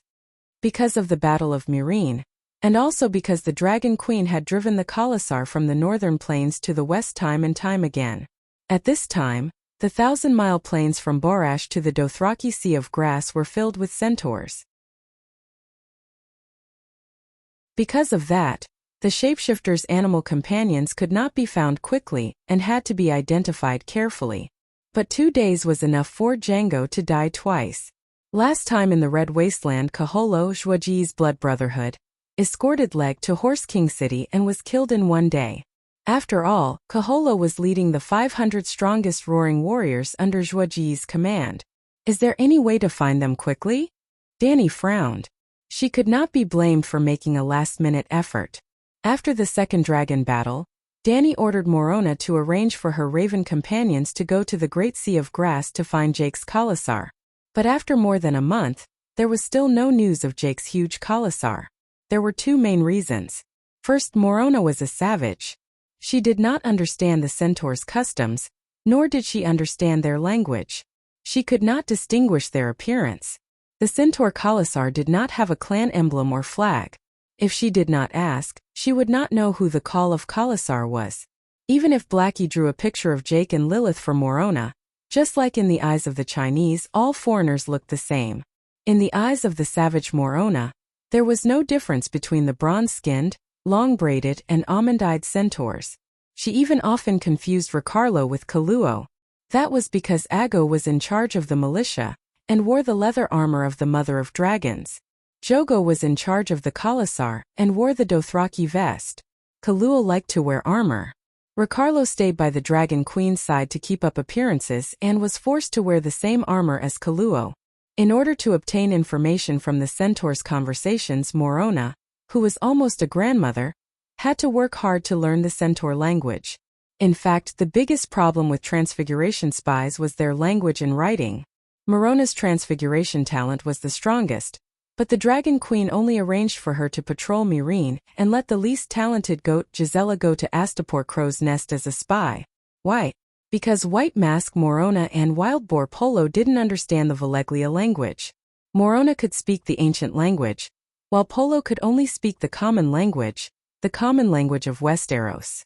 On the other hand, goat Gisela often used goats to haul goods and trade with Braavosi merchants. She learned arithmetic, writing, and Braavosi language, the local Valeglia language, just like Mandarin with a Sichuan accent. In order to make the Transfiguration spies more effective, Danny even arranged for scholars to organize a literacy training class. That was off-topic. Other than language and face blindness, which slowed down Morona's search, it was also because Jake had been avoiding the Dragon Queen. Others didn't know, but how could Jake not know how deep his blood feud with the Dragon Queen was? He had personally beheaded the Dragon Queen's son, strung his head on a stalk, and brought it in front of her to provoke her. Of course, Jake had to participate in the Battle of Murine and use the power of the Alliance to eliminate the Dragon Queen. But before the battle, he had to avoid the Dragon Queen. Your Majesty, why are you looking for Jake's Blood Oath Guard? Jake is already dead. Even if the Blood Oath Guard managed to escape this time, he would still commit suicide.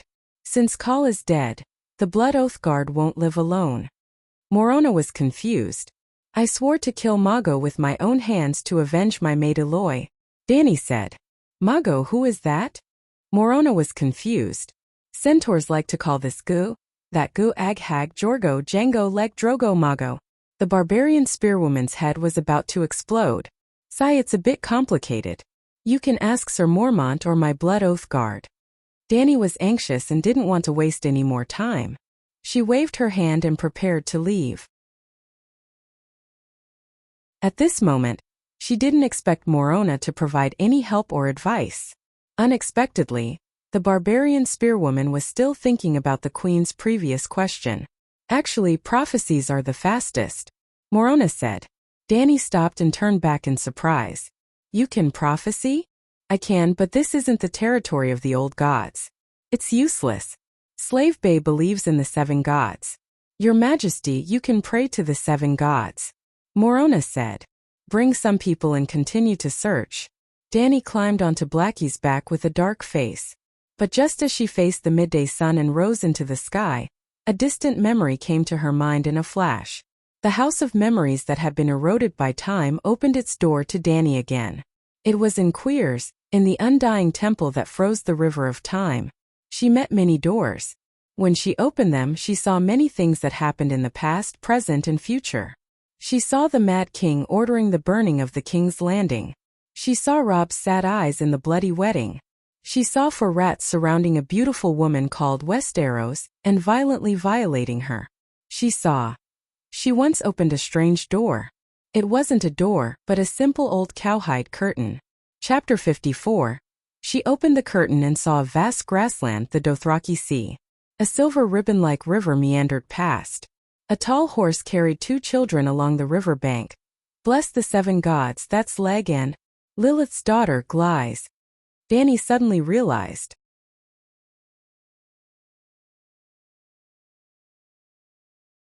Chapter 604. Danny suddenly understood the meaning of the prophecy. Shit, do you have to be so dramatic? I'm a transmigrator. How can a prophecy work on me? Danny was pleasantly surprised but also a little shocked. But after complaining, she was faced with another problem. She was not familiar with the location mentioned in the prophecy. The Dothraki Sea was indeed a grassland, but in the first era, in the ancient mythological era, it was really a sea, a silver sea, the kingdom of the fisherman queen. Even today, the grassland was still covered with rivers and lakes. What was even more ridiculous was that as the seasons changed, the rivers changed, the lakes became grasslands and grasslands became lakes. It was similar to the change between the rainy and dry seasons of the African grasslands. Many old centaurs who had lived in the grassland all their lives would not dare to say that they were familiar with every river. That was why the old bed slave Watson's notebook was so precious. Watson's notebook. Danny was stunned, then slapped her forehead and laughed. You're really riding a donkey looking for a donkey. When Danny had just transmigrated, when she led her little caste tribe through the Red Wastelands, she had sent an old Volantis man to the horse god's night kingdom according to the centaur custom. He was originally a bed slave, but later on, he had a mixed blood centaur with a centaur woman, Blue Eyes Hag. Blue Eyes Hag's experience was legendary. Not only did he become a Khal, but he also had the ambition to unify the Dothraki Sea. For his son's ambition, Watson began to draw the terrain of the Dothraki Sea once a year. Even though Blue Eyes Hag died before his ambition was realized, and Watson himself became Drogo's slave, he could not give up on his dream. It took Watson 60 years to figure out the pattern of the Dothraki Sea's rivers and pastures. Even the cities that the centaurs of the Ursos continent passed by, such as the 3 cities of Slavers Bay, Coer, the towns along the Lone River, Pentos, Mere, and other coastal cities, their customs, history, culture, city defense, and ruling families were all recorded. The cover was as big as an A4 paper, and as thick as a chinois dictionary. Other than the 12 types of spring cry that belonged to his old profession, everything else was to help the centaurs conquer the world. When the notebook fell into the hands of Danny, who had changed her core, it helped her understand this world better. Now her cheap son might have to rely on that notebook to save his life. While sending a message to Chao Gu, the Blood Alliance guard, Danny took out a large piece of dragon paper and shared her memory with Dahe with the black dragon spirit. Dahe drew on the paper with its claws that were thicker than Danny's waist. Well, a dragon meat printer was also Dahe's first profession. Of Danny's 3 blood riders, Agu was mature and steady, holding the position of commander of the militia. He had been in Meereen managing nearly 100,000 Guy's prisoners. Ricarlo's talent was mediocre, but his appearance was dignified, and he was skilled in both swords and arrows. He stayed by Danny's side to keep up appearances. Jogo was adept at leading the centaur tribe. He had once led the centaurs to roam between Meereen and Borash. Now that he had returned to Meereen, The centaurs under his command attacked the spies infiltrating Murine in the form of roaming cavalry. Summoned by Khaleesi, Xiaogu quickly rushed to the top garden of the Great Pyramid. At this time, Dahe's sketch was not completed yet. "Khaleesi, you were looking for me?" Seeing that he was wearing a brown Dothraki vest, Dany could not help but frown, saying, "Why aren't you wearing chainmail?" "Khaleesi, I don't need to go out of the city to patrol today. I'll stay in Murine," Jogo said. John Bolton and the Wildfire General did not leave the city either. Weren't they also assassinated? "From now on you can't take off your armor when you eat or sleep," Dany said sternly. Knowing that Jogo did not like to wear plate armor, she had specially asked the blacksmith Taboo to forge a set of tile steel chainmail for him. Because it was made of tile steel, the steel wires used to weave the chainmail were very thin and sparse. It was only 25 kilograms in total, very light. Perhaps it could not withstand crushing damage, but it was almost immune to ordinary arrows and sword slashes. "Okay." Jogo nodded in agreement. At this time, Dahe had drawn most of the river. There were no characters, only the river, grassland, hills and other landscapes under the wide-angle lens. "Look, do you know where it is?" Dany pointed to the ground with her mouth. The part of the map of the Dothraki Sea in Watson's diary was mainly studied by Jogo, because he needed to lead thousands of roaring warriors to roam outside. With just a glance, Jogo immediately nodded, saying, "I've never been there, but I've seen this place on the map. It's about 800 kilometers northwest of Murine." 3 hours later, Dany saw the river in the prophecy. Jogo's eyesight and memory were very good. That place was exactly the same as the scene Dany saw in the Immortal Palace 3 years ago. The sun set in the west, and the open grassland was bathed in a layer of golden-red mist. The river water tinkled, and the brocade-like surface of the river undulated with a layer of slight ripples, like the bright eyes of a naughty child.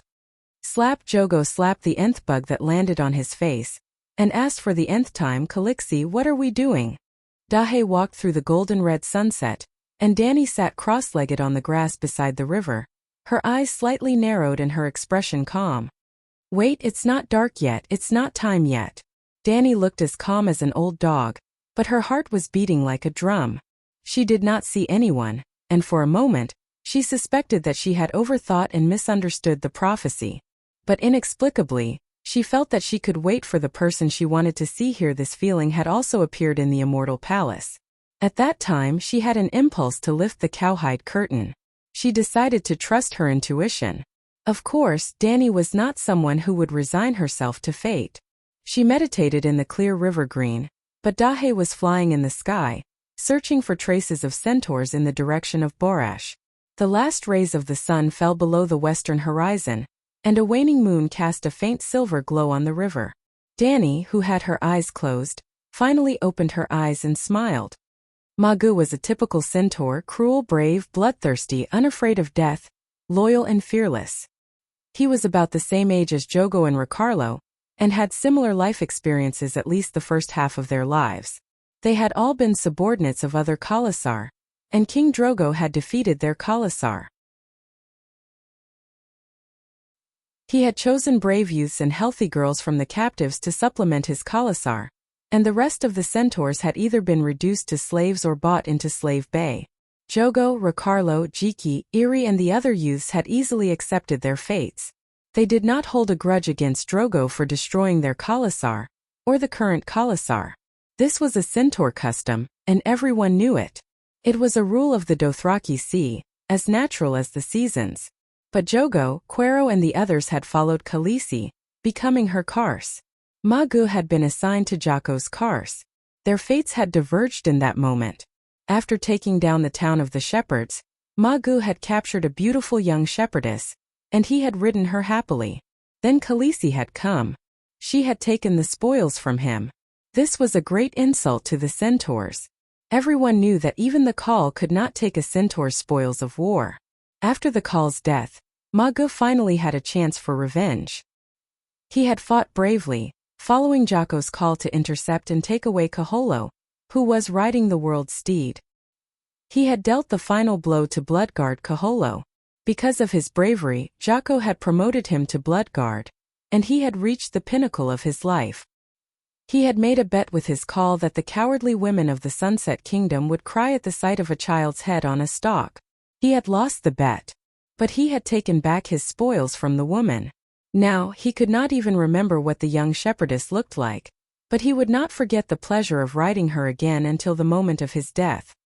He still wanted to see the woman's enraged expression, and call for her companions to ride with her. Unfortunately, the woman did not get angry. She only swore softly that she would take his head one day. Ma Gu found it rather boring. The threats from the woman's mouth were like a breeze on the plains. Many years had passed, and Ma Gu heard more and more news about the woman. He was anxious but not afraid. He swore that even if her demonic dragon used its mouth to bite his skull, he would not tremble or beg for mercy. On the contrary, Ma Gu was looking forward to meeting her again. Next time, he would use his curved sword to make her suffer. Only her tears and blood could wash away the humiliation of his spoils of war. Even the call could not take his things, so what right did Calixi have? When Jocko finally agreed to Wizard Kaholo's request and led the Khalasar towards Borash, Ma Gu happily pulled over the 2 female slaves and rode in front of everyone. Unfortunately, the horse god did not look after them. The pale mare, another name for the blood plague, took away the Khal's life and unfulfilled ambitions. His Khalasar split into 5 smaller Khalasars in a way that everyone knew. Then, everyone knew that the new Khal would kill the original Khal's son, and bring his wife to Horse King City to become a Dash Kalan. Lilith and Calixi were also dead. The new Khal only had one goal left: to kill Django, who rode the world's steed. That woman's actions inspired Jocko. Before he died, he also wanted to send his only son to Horse King City. Ma Gu was a blood guard and would carry out any orders from the Khal, even if it meant suicide. Thus, before Jocko completely died, he chose 300 elite knights from Kal's army, and led Django and Glyze to leave the camp under the cover of the night. It was almost exactly the same as that woman back then. However, Django was just as terrifying as Leg back then. They were both so outstanding that the Dash Kalan called them riding the world's steeds. Ma Gu suspected that riding the world's steeds was not a blessing but a curse. Otherwise, why would they all end up in such a miserable state? They cursed their parents, cursed themselves. Yes, Django was about to die. He was a good horseman who was like a white lion on the plains. He was not even 4 years old and had killed 2 roaring warriors with his bow during the process of breaking out of the encirclement. However, there were just too many enemies, 10 times their number. Little Khal Django was still too young. His chest was slashed by the enemy's scimitar, and he did not have long to live. Khal's 300 Kal's army also withered away. As a blood guard, Ma Gu was not afraid of death. He was even glad that he could die in battle. However, he had regrets. He regretted that he could not complete the Khal's last wish. He regretted that the little Khal would be like Leg, having his head chopped off and hung on a bamboo pole. He also regretted that he could not raise his scimitar and charge at the Megalosaurus. Sigh. In order to slay a dragon, he had even practiced using grass-stuffed cloth many times.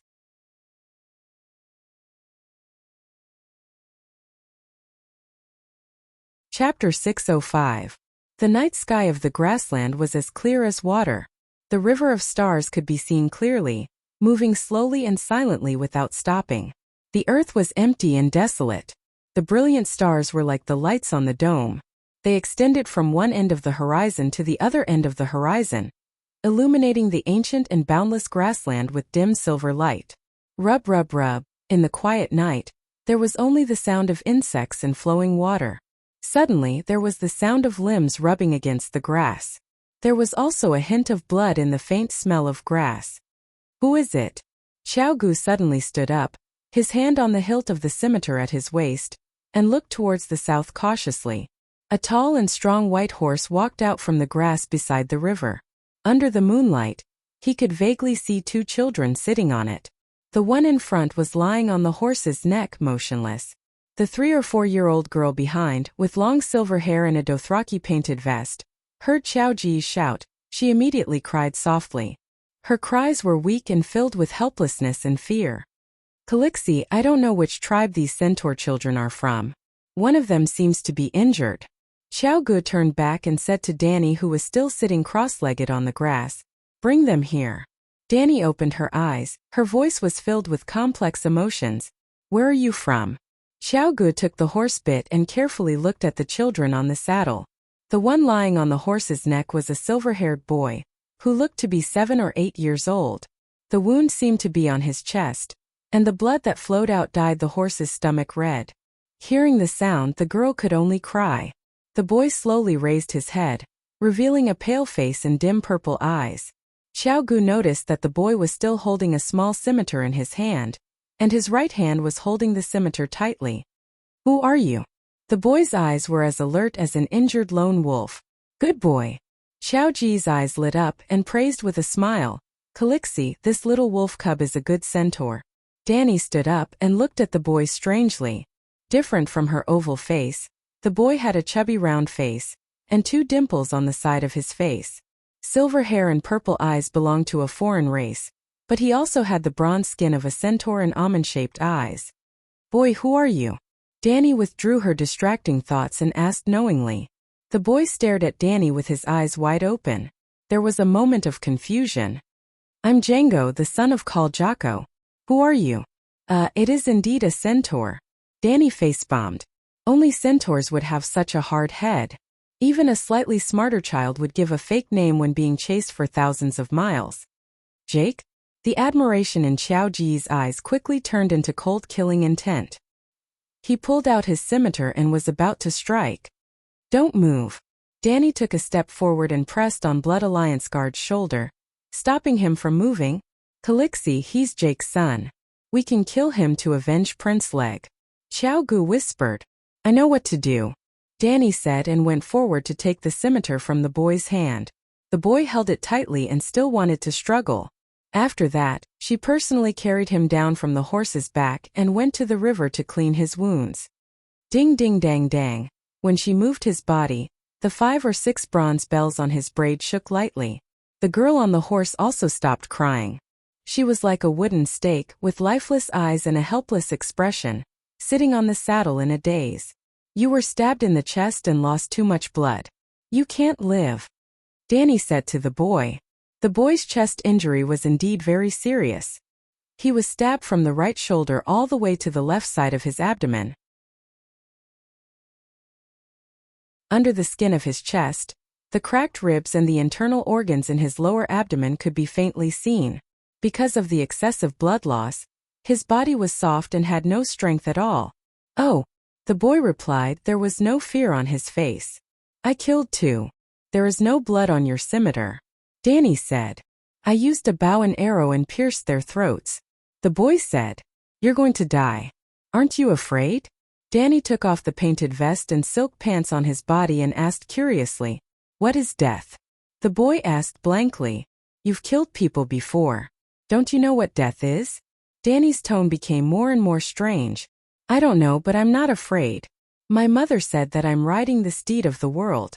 There's nothing that can scare me." The boy's face was pale.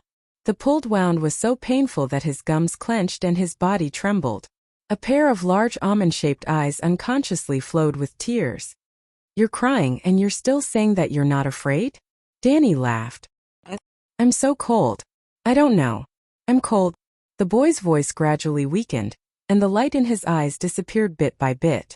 Danny sighed and began to extract the thin spiritual essence in the world. She chose a type B active spiritual essence, and merged it with the Holy Mother's divine power to create the holy healing art. Boom! A ball of milky white flames appeared out of thin air, and enveloped the boy who had been washed clean of blood. The white ball of light had a holy and majestic aura, but it also had a kind and holy aura. The Dragon Queen held the boy with both hands as if she was holding up a bundle of firewood that was burning with white flames. The wound on the boy's chest was healing at a speed visible to the naked eye. The temperature and power that he had lost gradually returned to his body. However, he had lost too much blood and was still unconscious. "Calixi, you're..." Xiao Gu was dumbfounded. "This is the holy healing art," Danny explained. "I know it's the holy healing art. However, isn't the holy healing art not supposed to be used on people other than believers? Moreover, it's so huge." Xiao Gu gulped and said with difficulty, Hey, I'm different from others. At this moment, Danny had already given the holy healing art to the high-ranking believers. There were already many holy disciples who could use the holy healing art in the Westeros. They could obtain a certain number of spell slots through praying. 1/3 to 1/2 of the power of faith would be used as Blackie's reward. The rest would be converted into the Holy Mother's divine power and stored in the pool of faith. When needed, they could extract it at any time and convert it into holy healing art. Unlike in D&D, where mages had to memorize and could only memorize one spell slot every day, after using this spell, they could not use it again today unless they had a special specialty. The holy priests of the 7 gods were like saving money and depositing it in a bank. For example, Big Sparrow had the highest salary and could accumulate hundreds of holy healing arts every day. If he could not finish using them, he would continue to accumulate them. Although the interest was 0 after 3 to 5 years of accumulation, he could almost support a small war. The only thing was that they could only heal devout believers of the 7 gods. This was a restriction that Danny had added to save costs. Apart from the Holy Mother's divine power, the holy healing art also required spiritual bestowment.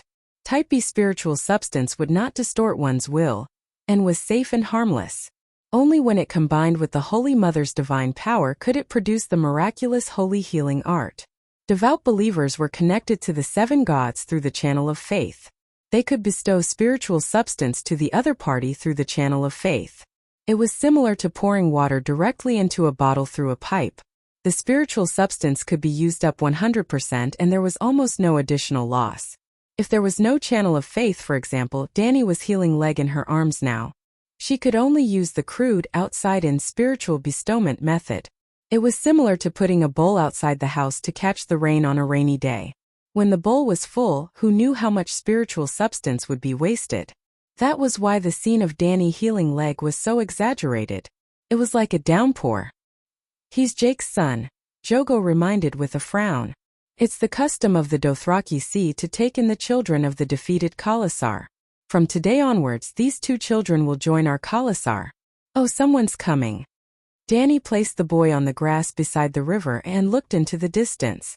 Thud, thud, thud. Rumble. The silence of the grassland was broken. The sound of horse hooves rumbled. It was as if an army of thousands of men and horses was approaching from afar. The earth began to shake. The surface of the river rippled. The stalks of grass that poked out of the river swayed gently. They were getting closer and closer. The galloping of thousands of horses was like thunder, echoing through the vast and desolate starry sky. The neighing of horses, the shouting of battle, the clashing of swords, the wailing of anguish, the maniacal laughter. After crossing a line of low hills, large numbers of torches suddenly appeared in Danny and Jogo's vision. It was as if a wildfire on the grassland was spreading from afar. With the help of the moonlight, Danny could see that in front of the cavalrymen holding torches, there was a small group of knights that was being nibbled away. Swoosh, swoosh, swoosh, the pursuing cavalrymen stood on their saddles, let go of the reins and drew their bows to shoot arrows. The fleeing cavalrymen in front were not just taking the hits without retaliating. They lay on the backs of their horses and loaded their crossbows. Then they turned around and shot down a few cavalrymen holding torches. There were about 2,500 cavalrymen chasing after more than 50 fleeing centaurs. Django Glies. The white horse that the little girl was riding was very eye-catching under the moonlight. She was quickly noticed by the cavalrymen in front. Horse God, it's you. When they got closer to the white horse, the leading cavalryman in front also saw Dragon Queen standing there with both hands on her sword. He recognized the Dragon Queen. Ah, Calixi. Danny Glies of the Sea of the Setting Sun. Dragon Queen. Most of the chased cavalrymen in front recognized her and shouted out in shock. There were all kinds of names, but most of them were Calixi. She was indeed their Calixi. 4 years ago, these people were still the roaring warriors of Drogo Khalasar. Haha, horse God bless me, for me to meet you at this time, kill, kill, kill. When the leading centaur saw the queen's smiling face under the moonlight, he was so shocked that he stopped his galloping warhorse. But in an instant, he whipped his horse's butt, pulled out his scimitar and charged over. Dragon Queen stuck her sword in front of her, one hand on the hilt and the other pulling down her visor. She did not dodge. Jogo carried the crying little girl down from the horse and placed her beside the boy. He held up a large oak shield and squatted in front of the two children. Kill, kill, kill. The cavalryman was getting closer and closer. She could even see his blood-stained, twisted face and his red eyes that were shining with madness. Scram. When the cavalryman was within 10 meters of Dragon Queen, she spoke. 5 dragon spirits, imitating the soul-destroying blow of the dragon slayer horn. Hiss hiss. Bearing the brunt of the attack, the cavalryman's eyes rolled back. His warhorse's hooves trembled and fell to the ground. It slid 7 to 8 meters and stopped right beside Danny. And this was just one of them. The 50 or so cavalrymen who were running away were all thrown off their saddles and fell to the ground, groaning in pain. Their warhorses lost their strength and fell to the ground. The few hundred cavalrymen who were the most anxious at the back were too close to Dragon Queen. As if they had stepped into a horse trap, their horses lost their footing and the cavalrymen fell. The remaining cavalrymen quickly pulled on the reins and tried to calm the warhorses that were out of control.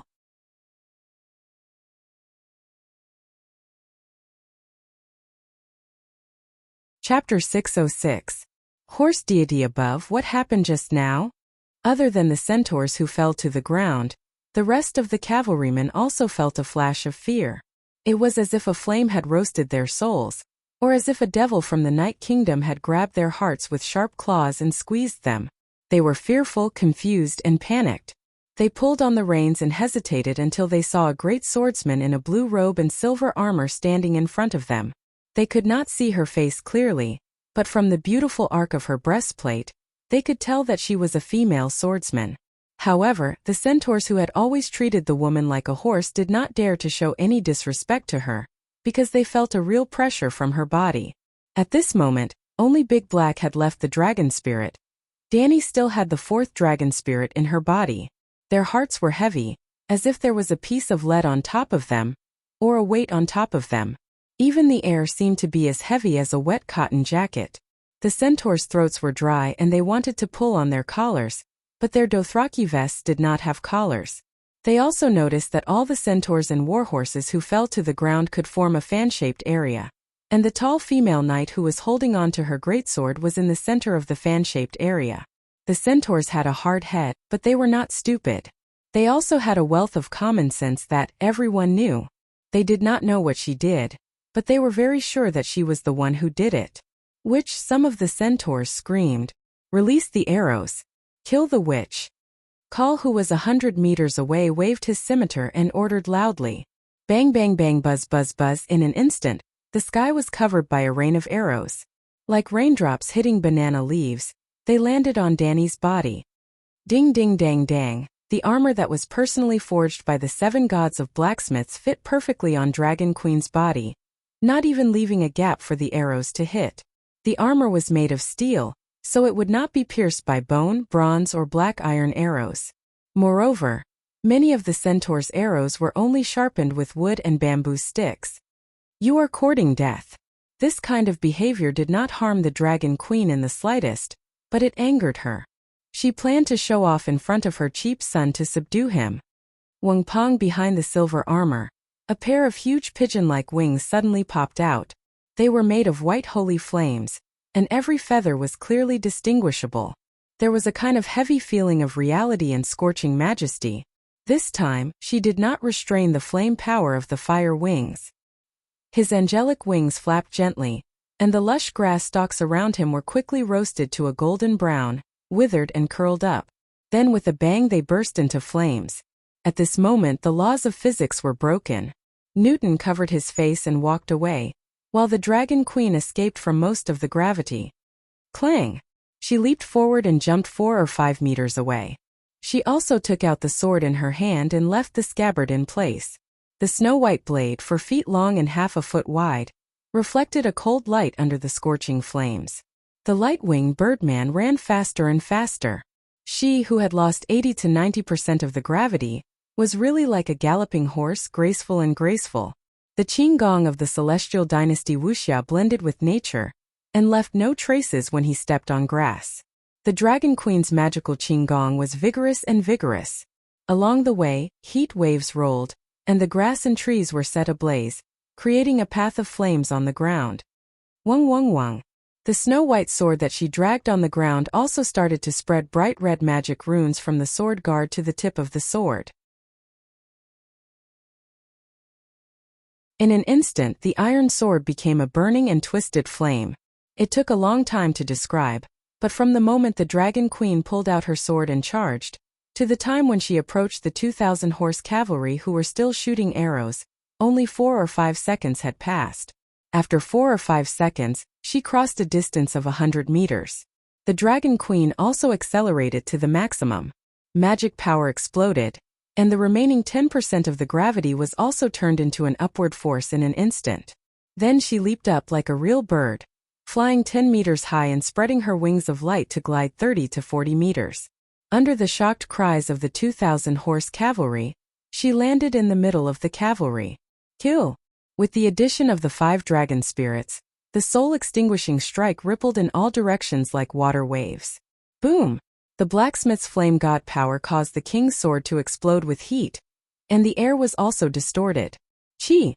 With a wave of the Dragon Queen's hand, a few horse cavalry within a 3-meter radius were sliced in half. Not a single drop of blood flowed out from their broken bodies, and a ball of orange flame even rose up, igniting their clothes and hair. Hiss hiss hiss. Ah! With the Dragon Queen as the center, the people and horses within a 100-meter radius were thrown off their feet. The horses fell over in fear, crying out in grief. The horse cavalry fell to the ground, howling wildly.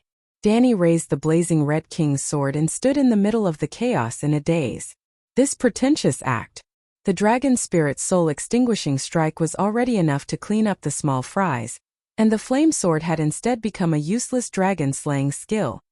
This group of horse cavalry was too weak, making her lose interest in acting pretentious. Danny directly called Blackie down.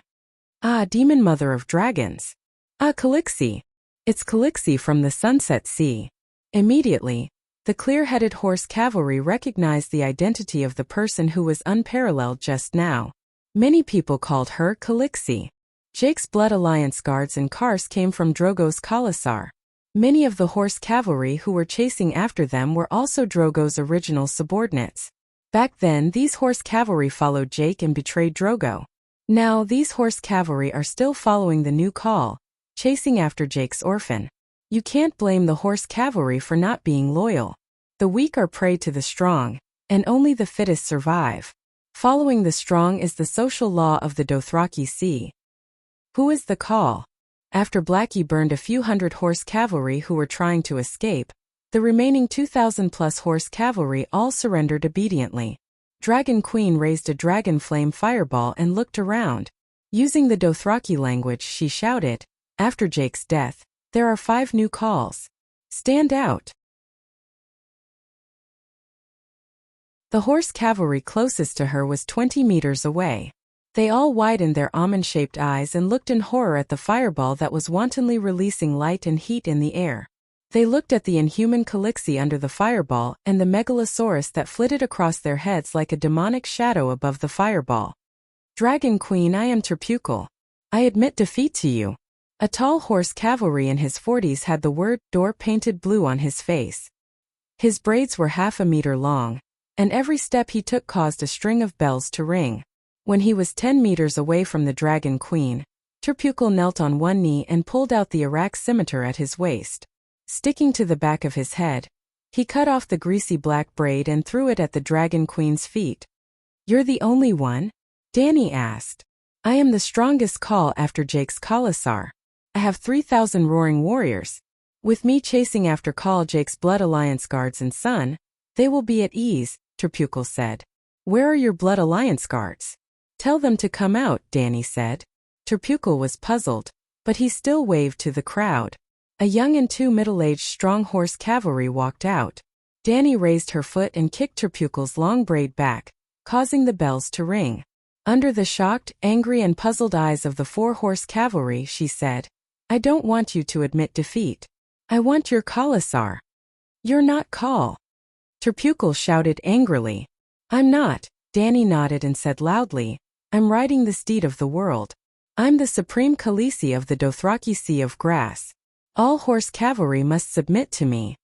It sounds a little embarrassing, but Danny didn't want to compete with her cheap son for this embarrassing title. Riding the steed of the world was the original translation, but the real meaning was Heavenly Khan.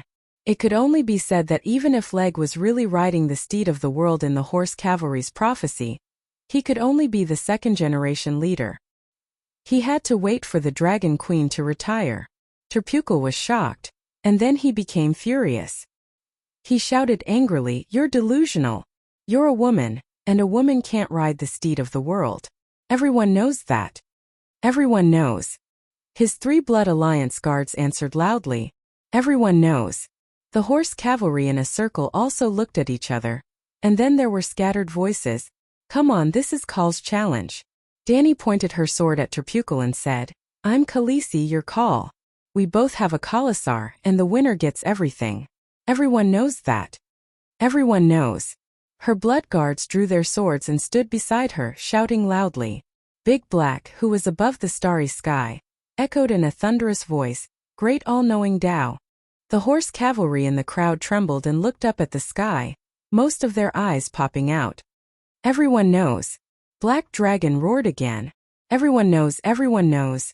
The horse cavalry also shouted. At first it was sparse, but gradually, everyone shouted together, and their voices spread far and wide in the wilderness. Terpukal and his blood guards' faces turned pale, and they looked angry and frightened. This was Khal's Khalasar, easy to come and easy to go. Only strength was eternal. This was the custom of the Dothraki horse. Everyone knew that and no one would violate it. Okay, I'll fight you, but you can't use witchcraft. Terpukal was also tough. He had seen Danny's unparalleled scene, and still had the courage to draw his sword. Okay. Danny nodded and went up to meet him. Terpukal was not weak. The curved sword in his hand seemed to come alive, and his body was light and agile. A series of sparks flew in front of Danny's chest, shoulders, and back belt. These attacks were almost useless, except for making a few bean-sized cuts on his curved sword. They did not even forcibly reduce Danny's HP.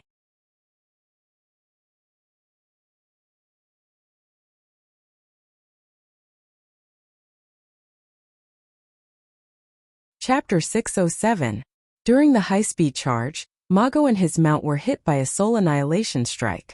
The warhorse's soul shattered, and it died with blood flowing out of its 7 orifices. Mago had a strong will and didn't turn into an idiot under the soul annihilation strike, but he was thrown off the horse and broke his spine. His alveoli were also pierced by the broken ribs. In just a few words, dark blood was flowing out of the corner of his mouth. Her name is Aloy, a 15-year-old shepherd girl. She's my maid. After Danny finished speaking, she raised her sword and stabbed at his crotch. She pressed down hard, it broke at the root. No, she's mine. You stole my spoils of war, Auga. Mago's body shook a few times like a sieve. He howled and spat out large chunks of black blood. His neck tilted and he died. After that, Xiao Gu ordered the newly recruited centaur subordinates to gather the nearby human and horse corpses together. He called Blackie to come down and burn them all.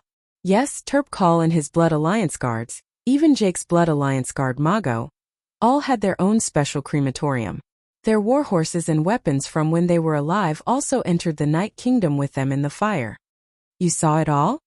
Danny walked to the river and asked Leg, who was staring at the fire-breathing dragon with wide eyes. I saw it. It's so big. The boy nodded. The lip-like wound on Leg's chest had already healed, leaving only a pink mark. But he still lost a lot of blood, and holy healing couldn't replenish it. At this moment his head was dizzy and his face was pale. Danny laughed and shook her head.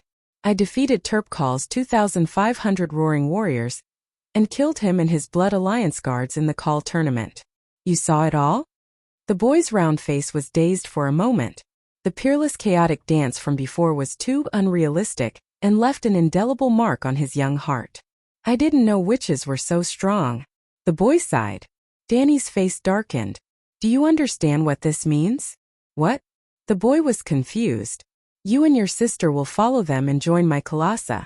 Your sister will become my maid. You will be a stable boy first. When you grow up, you will be my roaring warrior. You will fight for me everywhere. Oh, the boy was stunned for a moment, but he quickly nodded in agreement. Now tell me, who are you? Danny repeated the first question she asked when they first met. I am Django, your stable boy. Who am I? You are my Calixi. Very good. Danny nodded in satisfaction. It's not that centaur children are easy to trick, but centaurs are simple and honest. For example, Jiki, Iri, Ricardo, Jogo, Ago, and Quiro, Danny's 6 most loyal centaurs, were all prisoners of war that Drogo had plundered from the other Khalasars. Most of their parents had died at the hands of Drogo and his roaring warriors. However, after joining Danny's caste, they had never been disloyal, nor did they have any thoughts of revenge for their original tribe. This was the ecological environment of the Dothraki Sea. If not for this, Danny would have eaten too much. Would she be unparalleled in front of a mere 2,000 centaurs? She could just call Blackie down and the 2,000 roaring warriors would still surrender. However, Danny had to establish the image of a peerless powerhouse even without the Megalosaurus, subdue the roaring warriors, and also subdue the heart of her cheap son. Yes, tonight's performance was mainly prepared for Leg, because she realized that this boy was unexpectedly mature. He was not even 4 years old, but he was neither servile nor overbearing. He spoke well, his mind was clear, and his thoughts were very organized. Look at that fool Gliss who only knew how to cry and could not even speak a complete sentence. She was how a 4-year-old child should be. Since that was the case, she would use the method of dealing with adults to get along with him. Leg was a good centaur. He would be like Jogo and the rest, loyal and devoted to Calixi. That was enough. From today onwards, forget the name Django. I will give you a new name. Danny frowned as she pondered. What kind of name would have both meaning and not arouse suspicion? How about following his younger brother's names? Blackie, Little White, Little Green, Little Gold, Little Red, and then call him Little Silver because his hair was silver, or Little Purple because his eyes were purple, or Little Round because he had a round face. Well, Leg was born a few days earlier, so he really was Blackie and the other's older brother. However, Leg was born by cesarean section. If one counted from the birth of consciousness, Blackie, Little White, and Little Green were older than Leg. No, Little Silver, Little Purple, and Little Round were too close. People might guess something. Danny shook her head and began to recall the historical figures of the Celestial Empire. It seemed that there was no emperor with Leg's experience. How about choosing one from Genghis Khan, Nurhasai, and Aguda? It would be too different among the centaurs, too rare, and even more eye-catching. Hey, you'll be called Simba. In the end, Danny, who had run out of ideas, had no choice but to choose the name of a little lion, Lion King Simba. After that, Danny pulled Xiao Gu aside and warned him seriously. Not many people know about Simba's injury. Don't tell anyone that I treated him. If someone asks you about what happened tonight, just say that there was a blood plague in the Sea of Grasses. I was worried about the centaurs, so I came out to investigate. It was purely an accident that I met Simba and these roaring warriors. Also, immediately inform me of the person who asked about this. Why? Xiao Gu asked blankly. Danny frowned and thought for a while. Xiao Gu was not as intelligent as Kue Luo, but he still had some brains. At least, he had the talent and magnanimity to be a captain. Moreover, she needed someone to secretly take care of, protect, and nurture Simba. For safety reasons, Simba would continue to hide his identity and grow up among the centaurs.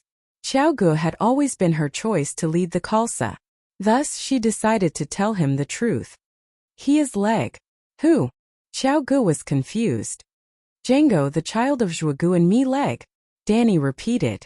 Xiao Gu widened his almond-shaped eyes and muttered, Calixi, you miss His Highness Leg too much. It's a little. That's not your child. Leg has black hair and a small head. Simba. Leg was born 2 days earlier. I purposely used a feather pillow to disguise myself as a big belly. After Lilith's child was delivered by the witch, I swapped Leg and Django. The real Django also has silver hair. I dyed his black hair because I wanted to make the difference between the two to prevent others from making dangerous associations. Danny told Xiao Gu everything that happened that day. The centaur's large eyes almost popped out of their sockets. Are you kidding? It sounds even more exaggerated than the legends of the dock singers. Xiao Gu stammered. This kind of trick was beyond the imagination of the centaur's simple-minded brain. What's there to exaggerate? How did Aegon survive? Danny gave another example unhappily. Varys used the leathersmith's son to take the fall for leg, and Calixi used Django to take Jake's knife for leg. Calixi was even more vicious. Django is Jake's son. This Xiao Gu was stunned. What kind of place are the Westeros? Why are they so? Xiao Gu immediately retracted his disrespectful thoughts towards Calixi and said thoughtfully, Calixi, do you think it's possible that Prince Aegon is also a fake? Varys used his relative's child to take over Prince Aegon's identity and usurp the Iron Throne? Centaur Xiao Gu now felt that everyone was fake. It's good that you can think so deeply. Calixi praised her little brother sincerely and said, it doesn't matter if Aegon is real or fake. I don't care about the Iron Throne at all. But I am now the enemy of the whole world, and the world also views me as an enemy that must be killed. Look at General Wildfire and Aegon. Didn't they get assassinated the last time? I'm not afraid of those rascals, but Simba is too young and overprotected. It's like a flower in a greenhouse, which is not conducive to his growth. Let my enemies think that I only have Aegon as a relative. My enemies hate me so they can only attack Aegon. Aegon is a target, but also a magnet that draws out my enemies, just like the regretful guest of Queer's last time. And Simba can be like an ordinary person under the sun in the rain and without any worries. He can grow up without any psychological trauma. Calixi, you are so cunning. Xiao Gu also praised sincerely. Calixi was not angry and only sighed.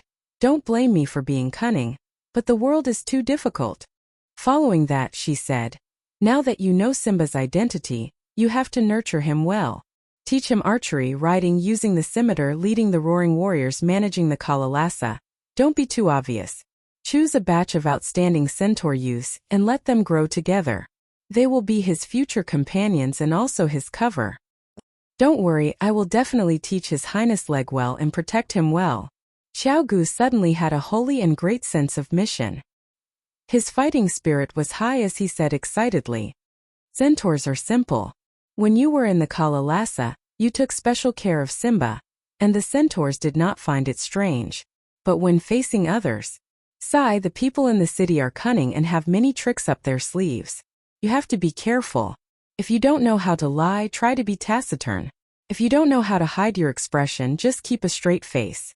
Calixi instructed the Blood Alliance guard earnestly. The excitement on Xiao Ji's face immediately disappeared. He said woodenly, got it. Also, don't tell anyone about this. Don't tell Agu, Kue Luo or Ricardo. Danny reminded again. Xiao Gu had just revealed a doubtful expression when he seemed to have thought of something. He immediately put on a straight face and asked woodenly why. Sai, you are all my blood. You are worth entrusting your lives to. Of course I trust you.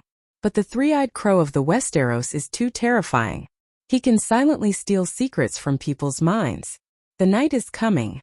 I will definitely go to the Westeros to deal with the deviant ghosts.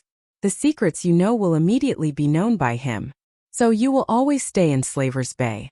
In the future, only Agu and the others will follow me to the Westeros. Danny did not hide her truest thoughts from her Blood Alliance guard. She absolutely believed that the centaurs would not betray her. They had never betrayed Khal's Blood Alliance guard. As for the White Knight, Deshiong Barristan, and the others were also trustworthy in the matter of Leg. After all, Leg was the successor of the Dragon Queen. The White Knight had no reason to harm him. But just as she said one day the night would come. She would not let Slaver's Bay fill up the huge cesspool of the Westeros. But she would definitely lead the White Knight and Blood Alliance guard to guard Dragonstone Island. I understand, Xiao Gu said woodenly.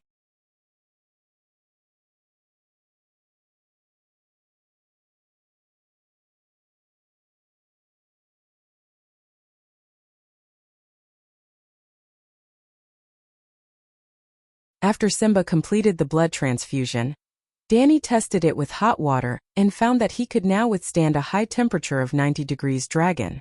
Then Danny did something very crazy. She drew blood from Simba's left hand and transferred it to her right hand, then drew blood from her left hand and transferred it to Simba's right hand. She wanted to help him exchange blood. Scientifically speaking, this behavior was no different from courting death.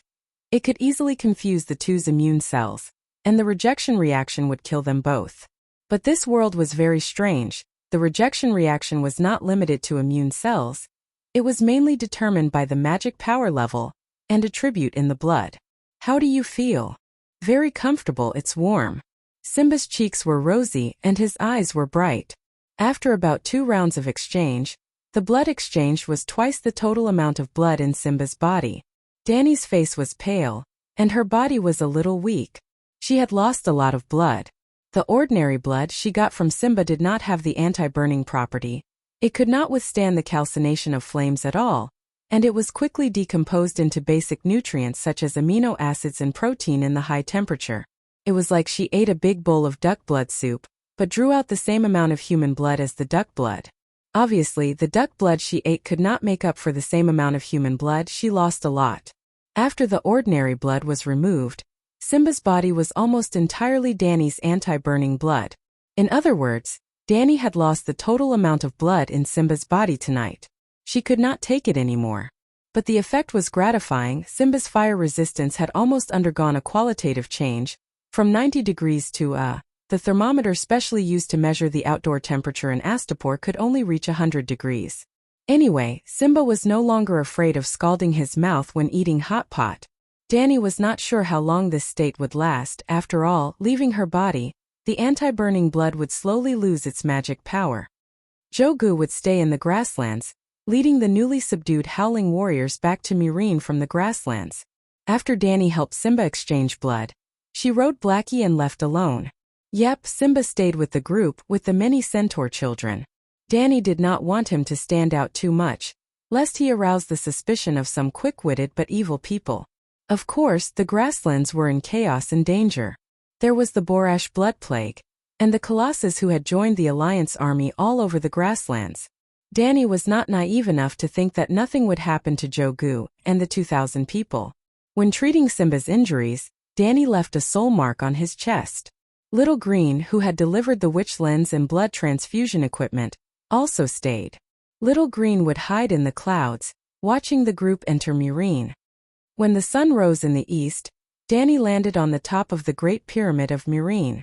After a tiring night and giving so much blood to Simba, she slept until 2 in the afternoon. When it was time to eat, the centaur maid even brought the spearwoman Morona over. "Your Majesty, did you not find the Blood Oath Guard Mago? Should I continue to search with Hog and the others?" The spearwoman asked with concern. "No need, I found him." "Then what orders do you have for me?" Morona asked curiously. "Don't bother about the Jade Sea mercenaries at the Raza River in the east. Focus on investigating and monitoring Borash. I need to know how much damage the Blood Plague has done to the Alliance army and the Dothraki Colossus. We also need to prevent those people from secretly sending the plague patients to us." Danny originally only had Borash, Gisela, and Morona, 3 shapeshifters. Later, she borrowed 4 from the Horn of Queen, making a total of 7 shapeshifters.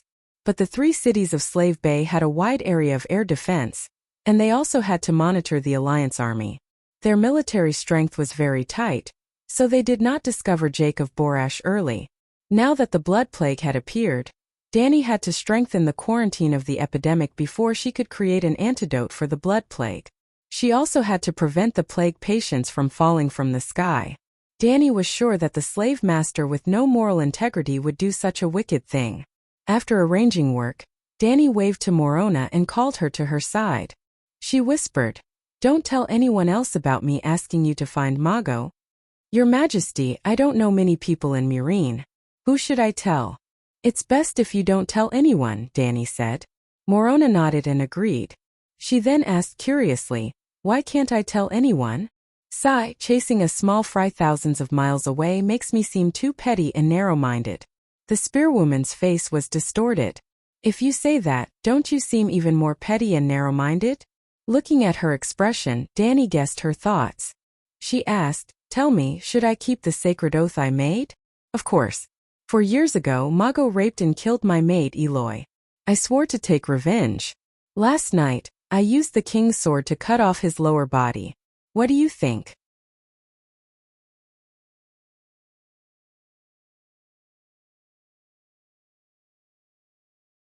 Chapter 609. Your Majesty, you have fulfilled your oath, the spearwoman said hesitantly. But you are the awe-inspiring Dragon Queen. Your every action is related to the future development of the world.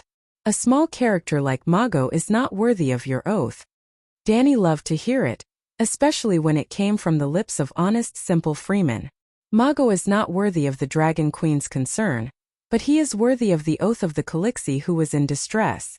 The me 4 years ago was completely different from the me now. I didn't have a dragon then, and I only had a few dozen centaurs under me.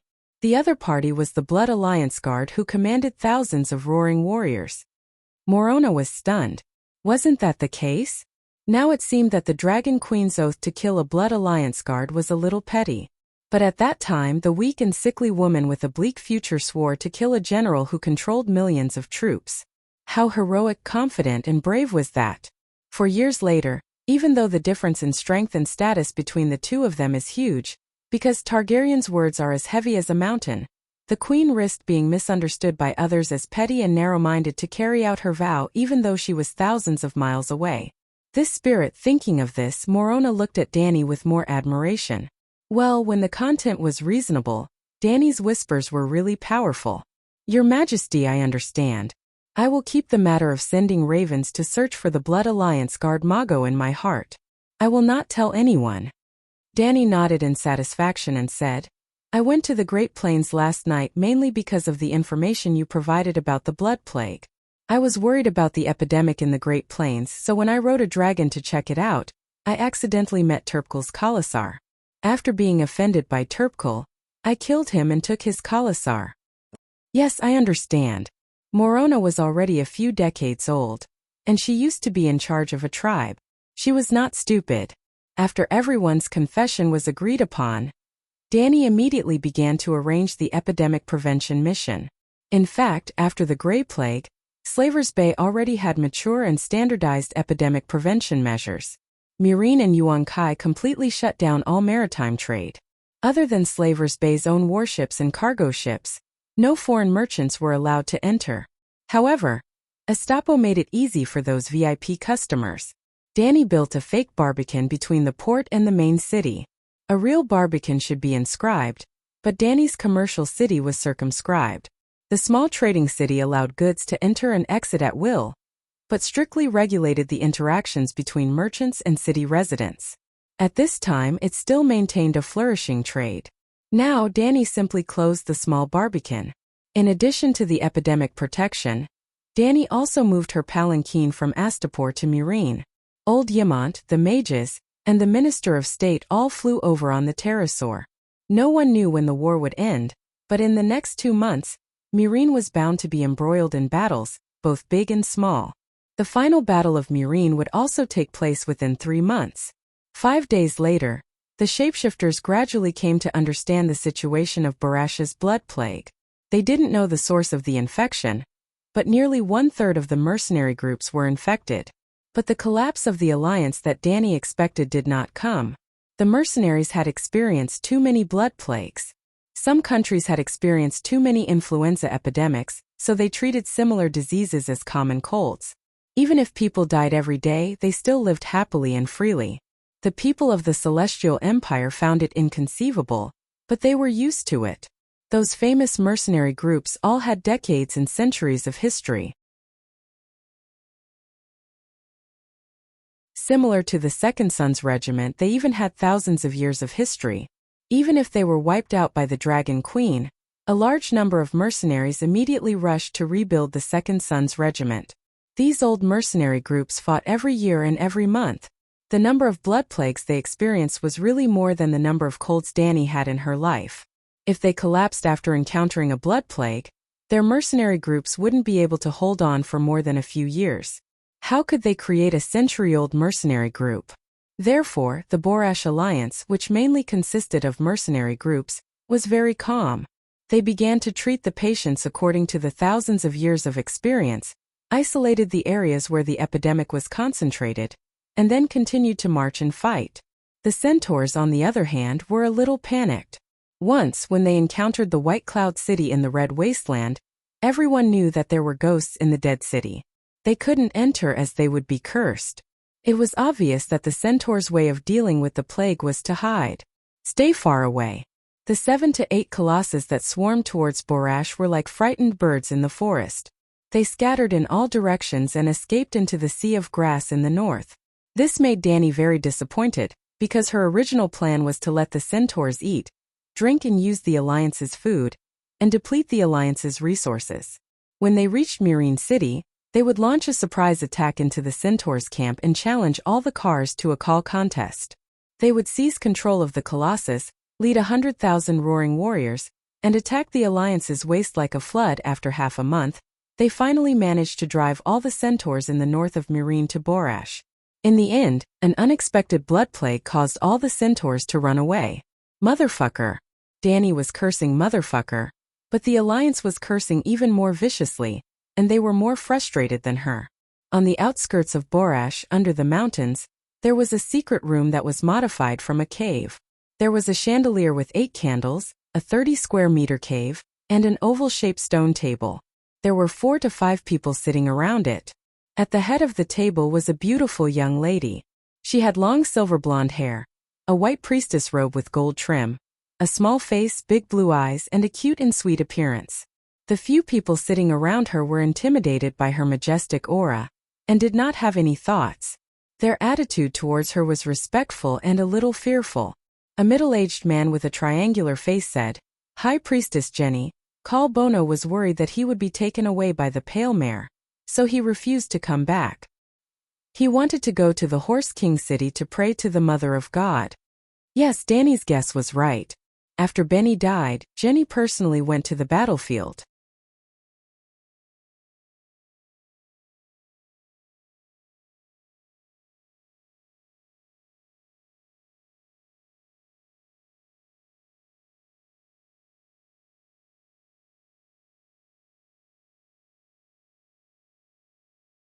If he also mastered soul attack techniques, then the shapeshifters would be very miserable. Rest well first. From now on, avoid Jenny's camp, and don't come online at the same time in the same area. Dani told the shapeshifters and provided them with new animal companions. Unfortunately, the Alliance's actions were stronger than she thought. Not even a day after the shapeshifters came online, another person was severely injured. Raven of the Polo District was caught by the Dragon Granny when she was investigating the battle plan of the Gisela guerrillas on Jean Island. The savage's soul was contaminated by the evil energy, and the savage almost went crazy. Fortunately, the Dragon Queen's soul suppression was effective. Other than Jean Island, Toros, Mat-Eris, Raza River, and other areas monitored by the Alliance also found a group of mages who knew soul attacks in just a few days. The Alliance didn't even need to go to Asia to find experts. Other than the Westeros, every city in the continent of Ursos had transcendence active. For example, the Dragon Granny had been hatching dragons for the Alliance in New Gisela. In fact, Bo Chang and Tam could also effectively prevent the shapeshifters from spying on them. Previously, the Alliance didn't prepare these mages because they didn't think of it. It wasn't that they didn't have the means to deal with the shapeshifters. Without the shapeshifters' advantage of accurately stealing information, Dani was worried that they wouldn't be able to stop the Alliance from airdropping the blood plague victims into Murine. So she arranged for Blackie to loudspeaker above Borash to threaten them. "If you dare to drop another corpse into Slave Bay, I swear to transform into the wings of death and return 10 times the number of corpses of the Grey Plague victims to the Alliance." Borash's Alliance camp, Mat-Eris, Volantis Blackwall, Lys, Mir and Tyrosai's wealthy districts, Khals Black Goat Temple, Kel's Palace, Elf Island. The above areas will be burned by the wings of Death's fury. Today, I hereby warn you, Targaryen, your words are like a mountain. Don't say that I didn't warn you. Dani also swore that she didn't want to use biochemical warfare against the slave owners because the slave owners were rich, had the best medical and health conditions, and had the strongest ability to prevent epidemics. In an epidemic, the ones who would suffer the most would always be the ordinary people. But if the Alliance really succeeded in dropping a plague corpse into Slave Bay, She would also open Pandora's box. Megalosaurus was faster than pterosaurs, and its flying height was several times higher than pterosaurs. Megalosaurus was a hybrid of magic and air, while pterosaurs could only rely on their wings to fan the air. No city could stop Megalosaurus from dropping biochemical weapons. Blackie's declaration was still very effective. After that, no pterosaurs entered Murine's airspace. On this day, Danny was treating Morona, who had been shattered for the third time. The spearwoman sighed. The war here is so huge. The total number of free people outside the Great Wall is not even half of the Western armies. It's also cruel. I never thought that the corpses of the dead could be used as weapons. Wild Boar Polo grinned and said, "This Great War has opened my eyes. If we want to attack the Great Wall again, we only need to smear the blood of plague victims in the ravens' beaks, fly to Dark Castle, and peck the chief of the Night Watchers." Danny was shocked. The simple barbarians had learned bad things in Slave Bay. Big Hog shook his head and said, "Too troublesome. We can smear poison on the rat's claws, and then let the goshawks send them to the other side of the Great Wall. Under the cover of night we can kill one rat with each claw. In just one night Dark Castle will become a dead city." Danny was shocked again. The barbarians had not only become treacherous, but they had also begun to innovate. If this group of veterans who had been nurtured by the Great War returned to the Great Wall alive and wrote a book, The Art of War, the Night Watchers and the Northerners would be in trouble. Just as she thought of this, Gisela said, "The Great Wall is so cold. There's no food, and there are also deviant ghosts. I don't want to go back." "That's true." Hog took a bottle of cider from the table and took a sip in satisfaction. He sighed and said, "I never dreamed that I could drink to my heart's content every day, and it's always such good wine." The environment in Queen's Corner is similar to Slave Bay. You can fill your stomach with any sweet potato. Even if you can conquer the Great Wall, the northern region is freezing cold. What's there to fight for? Thorn, another female barbarian from Queen's Corner, said. Danny was stupefied. She had worried about the Night Watchers for nothing. Screech woo as they were talking. The loud howl of the Megalosaurus came from outside the house, followed by a long and sonorous horn. After many days, Little Green finally returned. The Colosseum behind the Great Pyramid of Murine had also been transformed into a dragon cave. Danny's Megalosaurus and the others' pterosaurs would often eat a cow or sheep in the dragon cave. The Megalosaurus lived at the top of the Great Pyramid, while the pterosaurs lived in the dragon cave. However, during the day, the two little dragons, Little Gold and Little Red, would conduct flight training in the spacious Colosseum. They would throw missiles vertically, throw missiles in the air, dodge arrows, and fly in armor. Even the three big brothers, Blackie, Little White, and Little Green, would often fly 2 laps in the Colosseum. They needed to get used to flying in heavy armor, and how to fight with the pterosaurs while wearing underwear. Therefore, Cuello's Megalosaurus guards did not disband. Instead, they expanded from the initial 10 to 100. They were all centaurs. Other than the official members, there were also many auxiliary police. They were the teenagers in Danny's Colosar. They were 8 or 9 years old, 11 or 12 years old. They were talented and had outstanding martial arts skills. However, because they were too young, they could not become roaring warriors, so they joined the Megalosaurus guards as trainees. Yes, the Megalosaurus guards were treated well. They had dragon essence to eat, which strengthened their bodies and made them smart. Cuello's nickname in Colosar. Ignoring the dragon essence, the Megalosaurus guards were also considered the Emperor's personal guards. Being in close contact with the Megalosaurus and the Dragon Queen was a very good job. At this moment, a round-faced centaur who looked 7 or 8 years old was holding a mop to bathe Little Gold, who was the size of a wild bull. Under the sunlight, the soap bubbles on Little Gold's body reflected colorful light.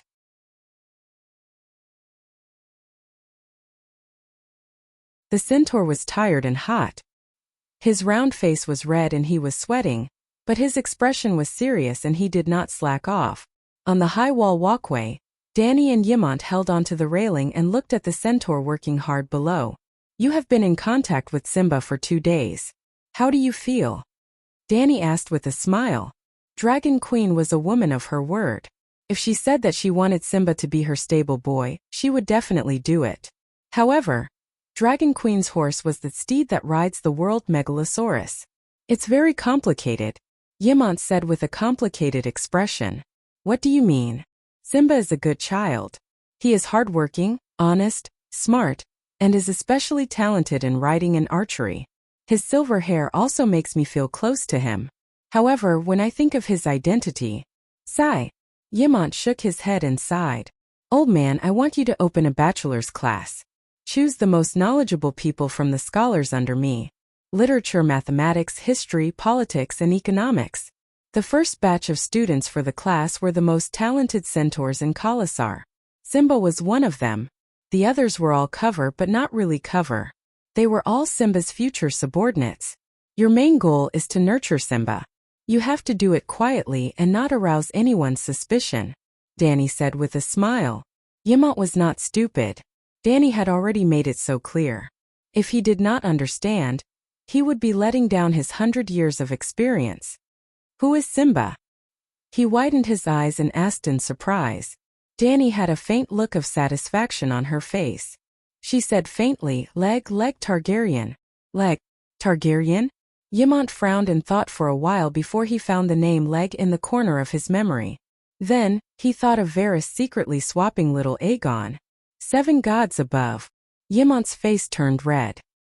He trembled and turned his head to look at Danny. He asked in disbelief and anticipation, Your son, Leg? Danny nodded slightly. Holy Mother! The old man's eyelids rolled and he fell back. He was too excited and fainted.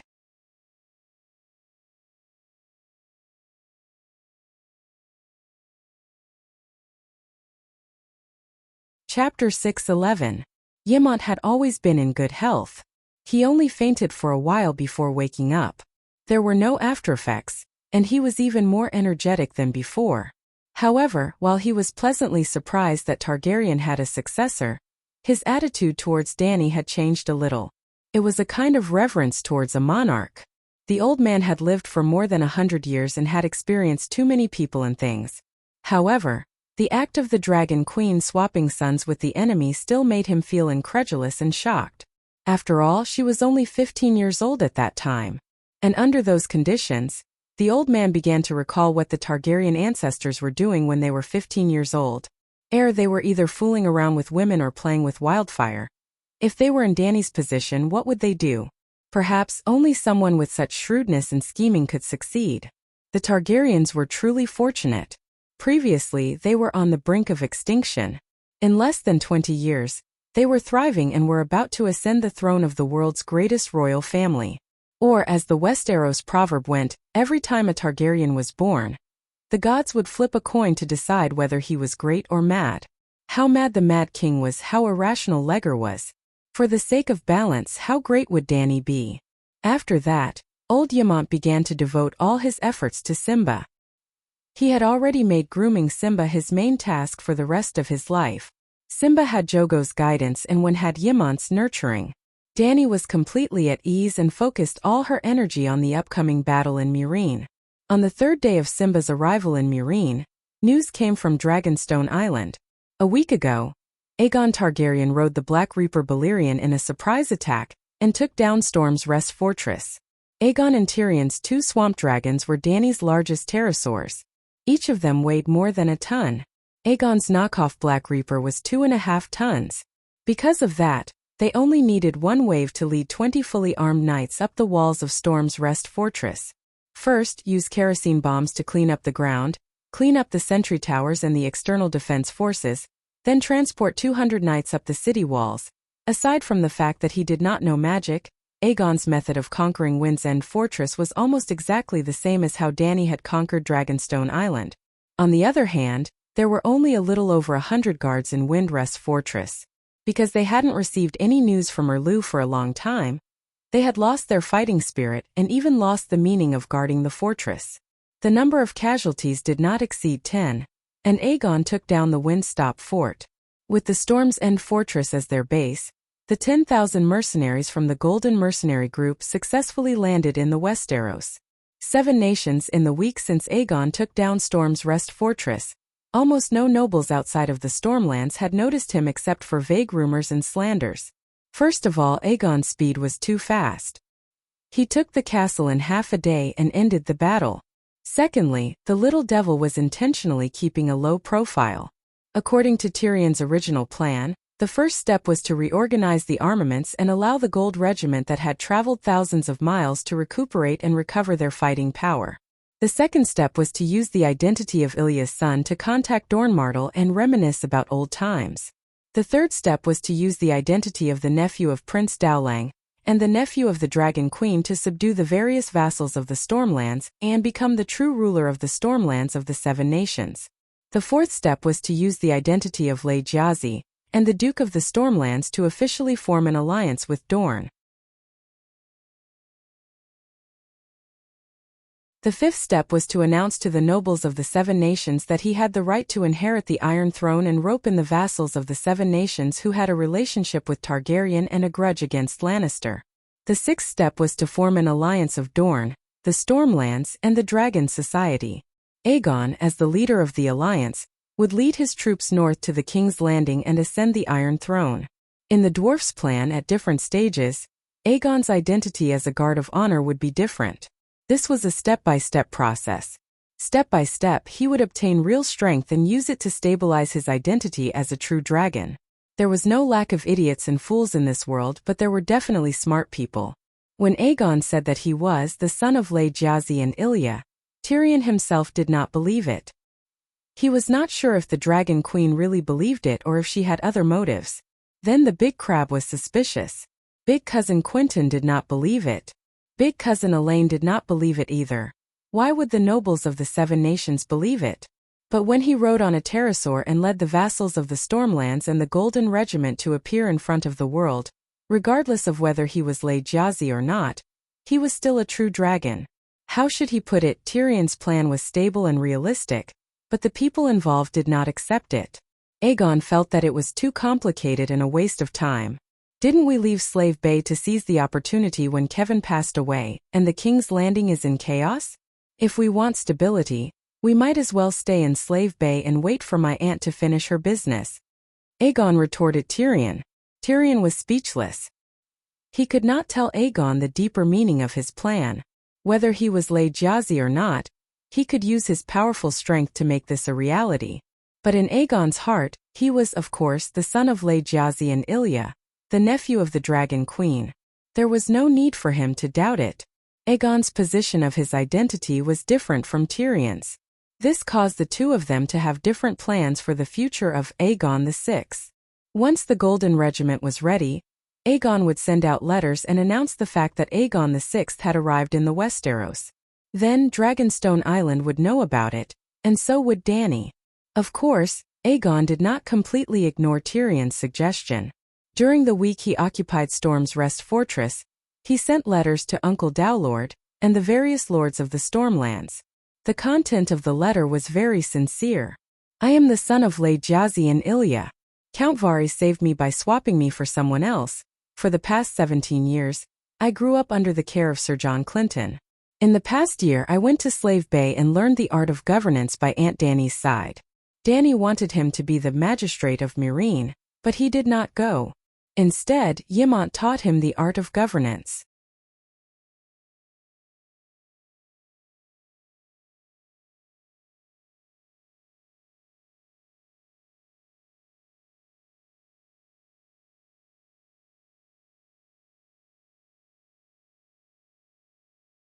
Chapter 6:12. Uncle Finger had been waiting for Aegon like a drought waiting for rain. He had been waiting for him for far too long.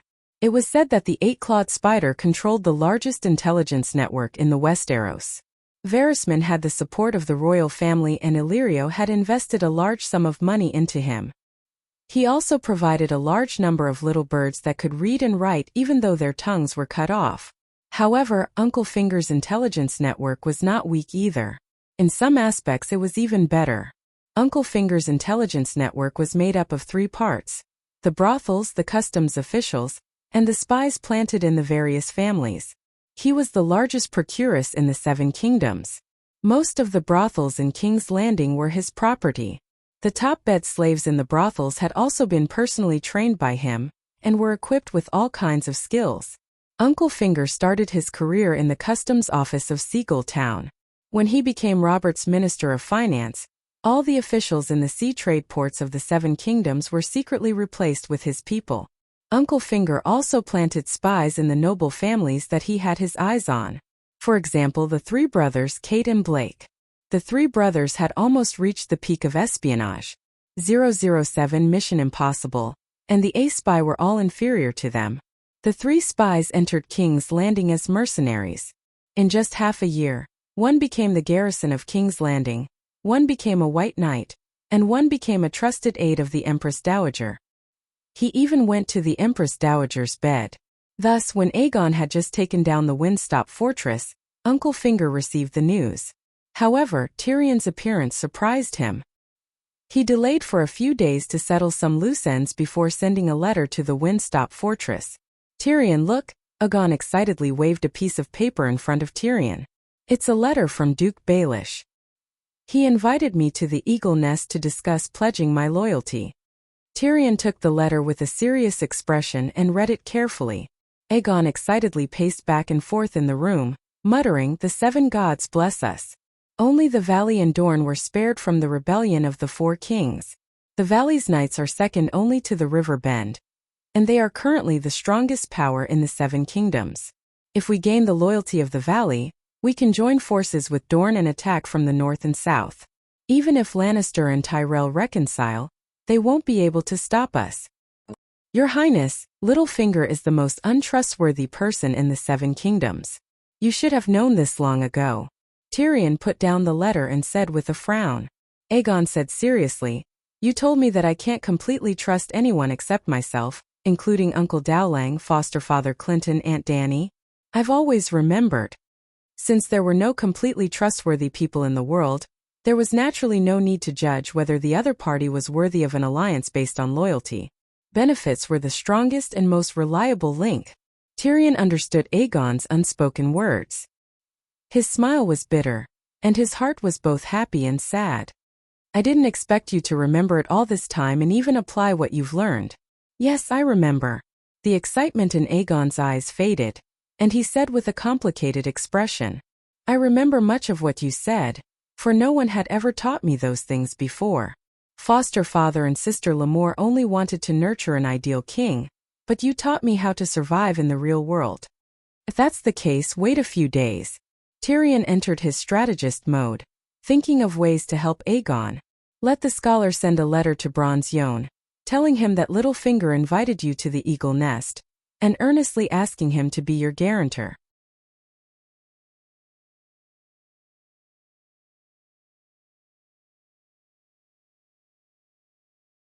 She had loved listening to stories about legendary knights since she was young.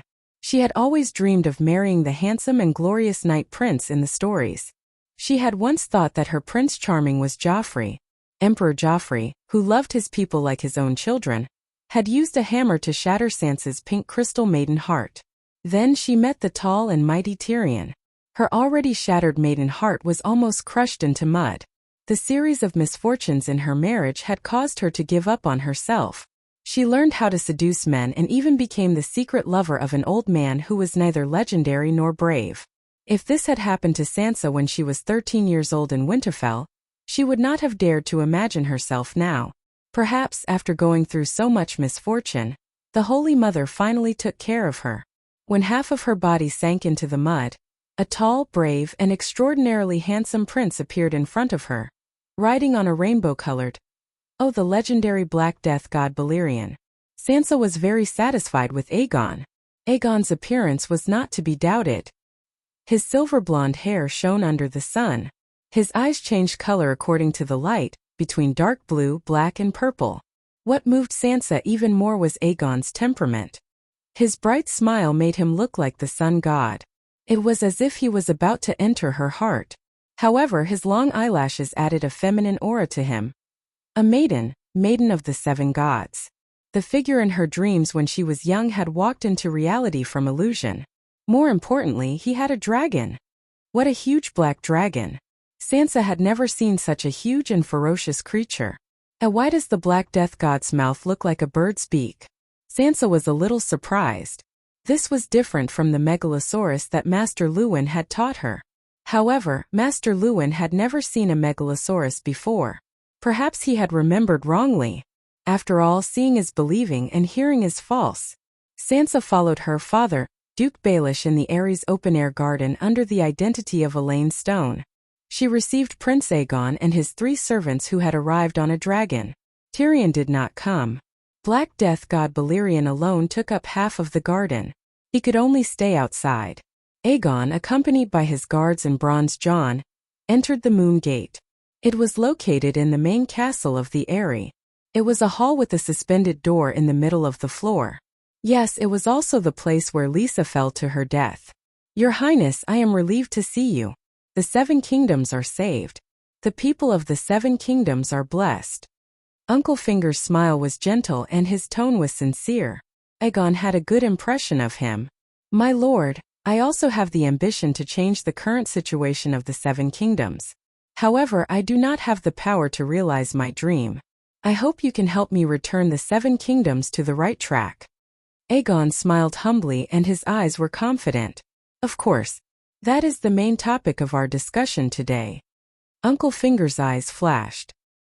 He had a higher opinion of the young man in front of him.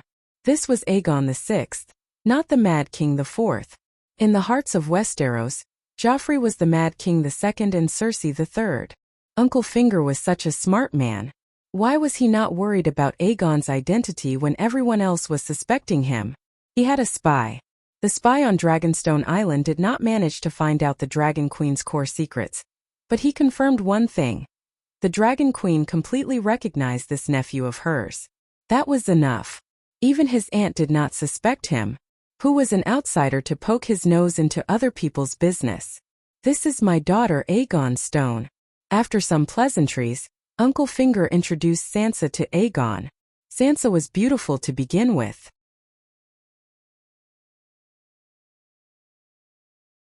She had exquisite cheekbones, delicate facial features, smooth skin, big and charming blue eyes, and thick red hair that fell behind her head. Today she dressed up for Aegon. She wore a dress made of ivory and silver thread. The edges were trimmed with silver satin. When she lowered her arms, her long sleeves almost touched the floor. She looked pure, elegant, and very girlish. However, the deep V-neck corset and her slim waist created a strong visual impact. It showed her mature and seductive womanly charm. Aegon was stunned. He had seen beauties before. He had seen Aunt Dany.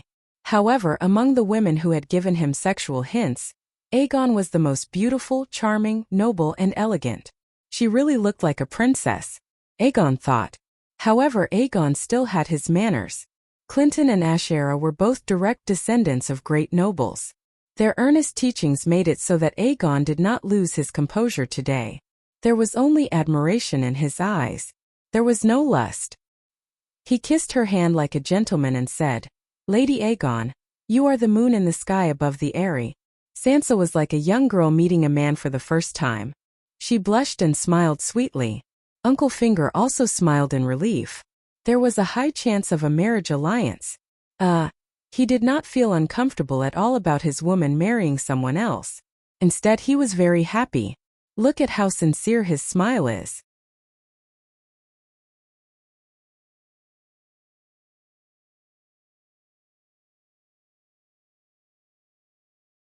Chapter 6:13.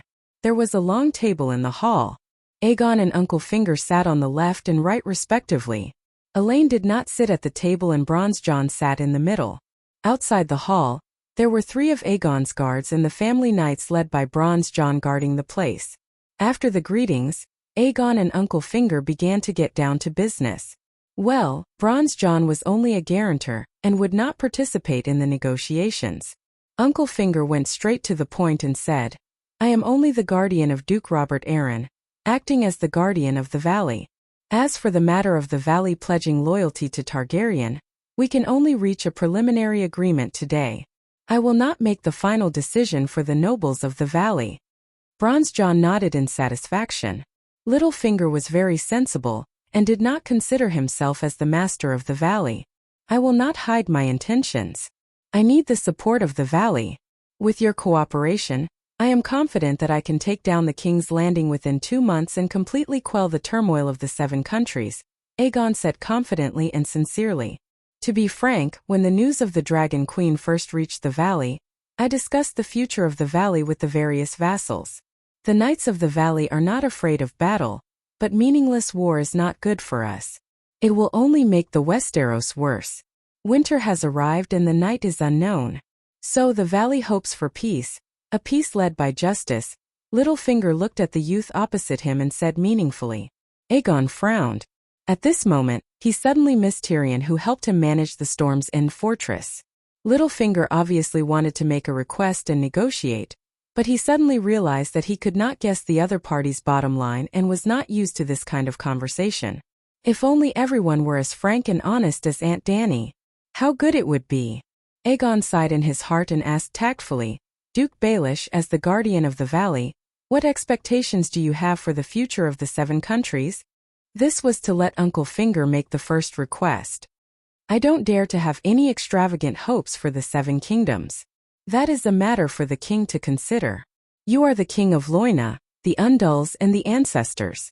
As for me, I am Robert Arryn. Robin is his nickname, S adoptive father. My only hope is that he will be safe and sound, and that he will be able to preserve the legacy of his ancestors in the new dynasty. To put it simply, Uncle Finger's only request for Arryn Vale to join Aegon was for Targaryen to forgive Jon Arryn's crimes in the War of the Usurpers. Bronze Yo nodded slightly, satisfied with Uncle Finger's performance. On the other hand, Aegon was a little surprised. According to Aunt Dany and Tyrion, Littlefinger was sinister and cunning. He had no bottom line and only wanted to climb up the social ladder. He should not be so selfless and selfless. Aegon trusted Aunt Dany and Tyrion's judgment more. Therefore, he believed that Littlefinger was saying beautiful words. As for the grudges of the previous generation, I will not directly announce who to forgive or punish. My aunt recognizes my right to inherit, but she has not given up on the grudges of my father's generation. On the day of the long night, if there is no long night, it will be in the 2nd year of the next summer. She will convene a great council. In the great council, she will openly and fairly judge all the dishonorable things that have happened since my grandfather ascended the throne. For example, my grandfather's atrocity of burning Duke Ricard and his son to death. You all call him the Mad King. My aunt and I will not distort the truth and deny his madness and brutality. My aunt once told me that she will give justice to Duke Ricard in the great trial, regardless of whether Stark is still alive at that time. She can forgive Stark's rebellious actions, let go of Jon Snow and Stannis on the Wall, and will definitely not harm Duke Robert Arryn. Nephew Goo's information is outdated. Dany's aunt received the latest news that Ricard was the source of the War of the Usurpers and deserved to die. However, when the 3 people present heard Aegon's words, their reactions were intense. Sansa was so excited that her eyes turned red and tears almost fell. She no longer had to worry about being eaten by the mystic dragon. Her marriage with Prince Aegon had also removed the biggest obstacle, what she thought. Uncle Finger pretended to show an obvious expression of relief, joy and respect. Bronze John praised sincerely. The Queen's magnanimity shames all the men of the 7 kingdoms. She was the only one who wantonly provided relief during the war in Hudyen. 7 gods above, even Duke Tully has never provided relief to the commoners of Hudyen. Not only Duke Tully, but all the nobles in the Westeros did not have the concept of providing relief to the commoners. Little Rose Marjorie was almost praised by the commoners of King's Landing as the Holy Mother. This was mainly because Gao Ting used her name to transport cheap food for King's Landing. The Queen's love bread that Marjorie sent to the streets every few days was free. However, the food provided to King's Landing was not free. If it was free, how could brown soup survive? Let the 500,000 commoners of King's Landing eat and drink for free? Even the Dragon Queen could not do that. I have lived for decades and seen many people, but I have never seen a ruler who is more just and benevolent than her. If she fights for the Iron Throne, I cough. My aunt admits that my right of inheritance is above hers.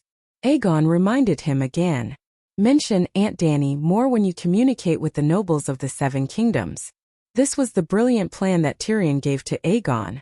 The reason that Tyrion gave to Aegon was that the Dragon Queen's reputation was resounding.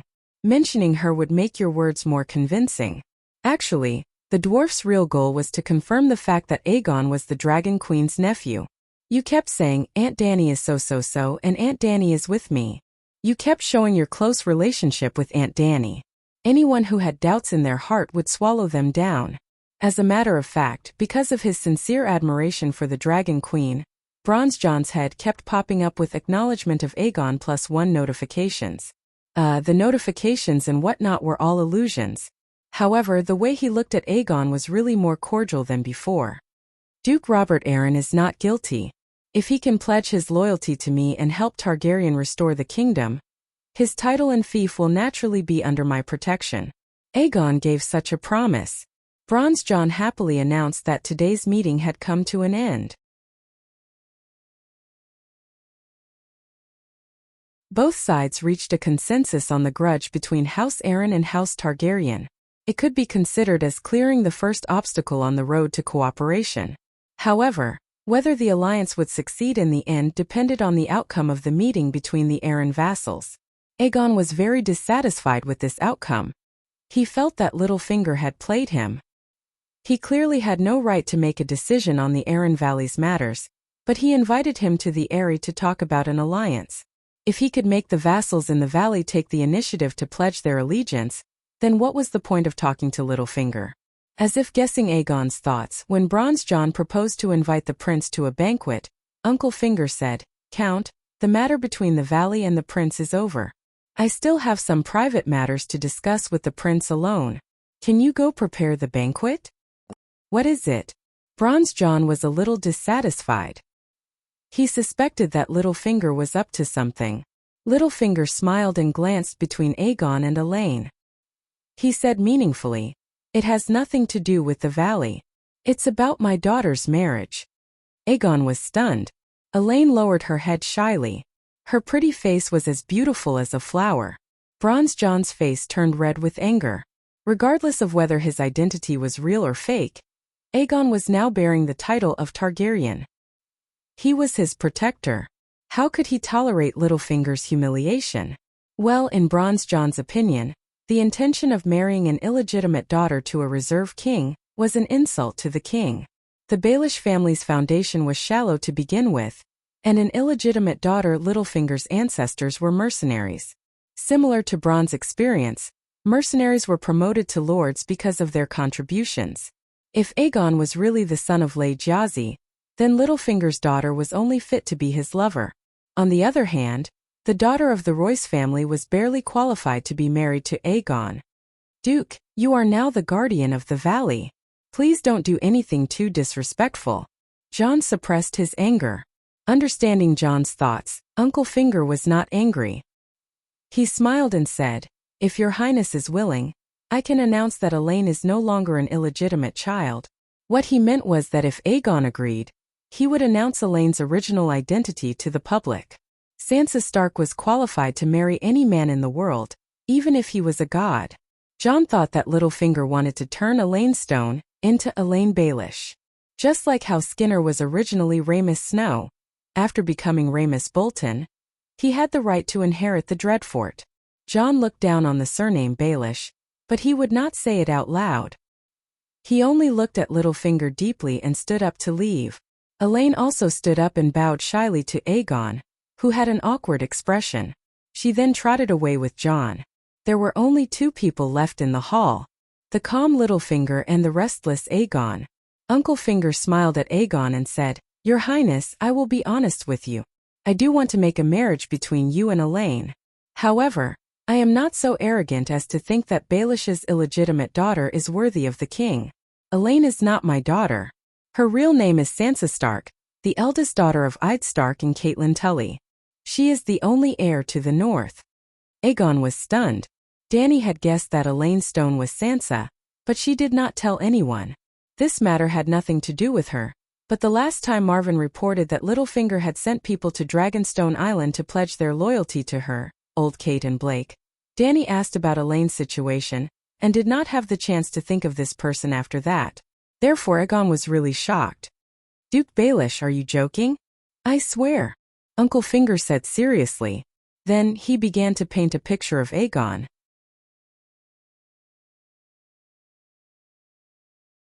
Your Highness, I am not Sansa's biological father, but I am her adoptive father.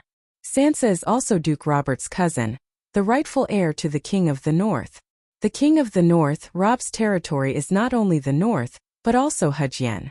In other words, if you marry Sansa, you will gain the allegiance of the North, Hujien and Valley kingdoms. A sacred betrothal is more secure than any oath. Aegon's expression was uncertain. Losing the North and Hujien are just burdens to me. Littlefinger was delighted. He did not refuse immediately, which meant that he was tempted. Sansa looked pitiful. She had nothing and could not even go back to her home. However, the truth was that Tywin and Old Rose were very fond of her identity. Your Highness, do you want to be the King of King's Landing or the King of the Seven Kingdoms? Littlefinger asked. What do you mean? The King of King's Landing only needs to take over King's Landing and only control King's Landing. The King of the Seven Kingdoms is like your ancestors, the King of the Undulls, Loinars and the Ancients, the protector of the realm. Of course I am the King of the Seven Kingdoms, Aegon said. Littlefinger stopped smiling and said seriously, then you must solve the problem of the North and Hujien.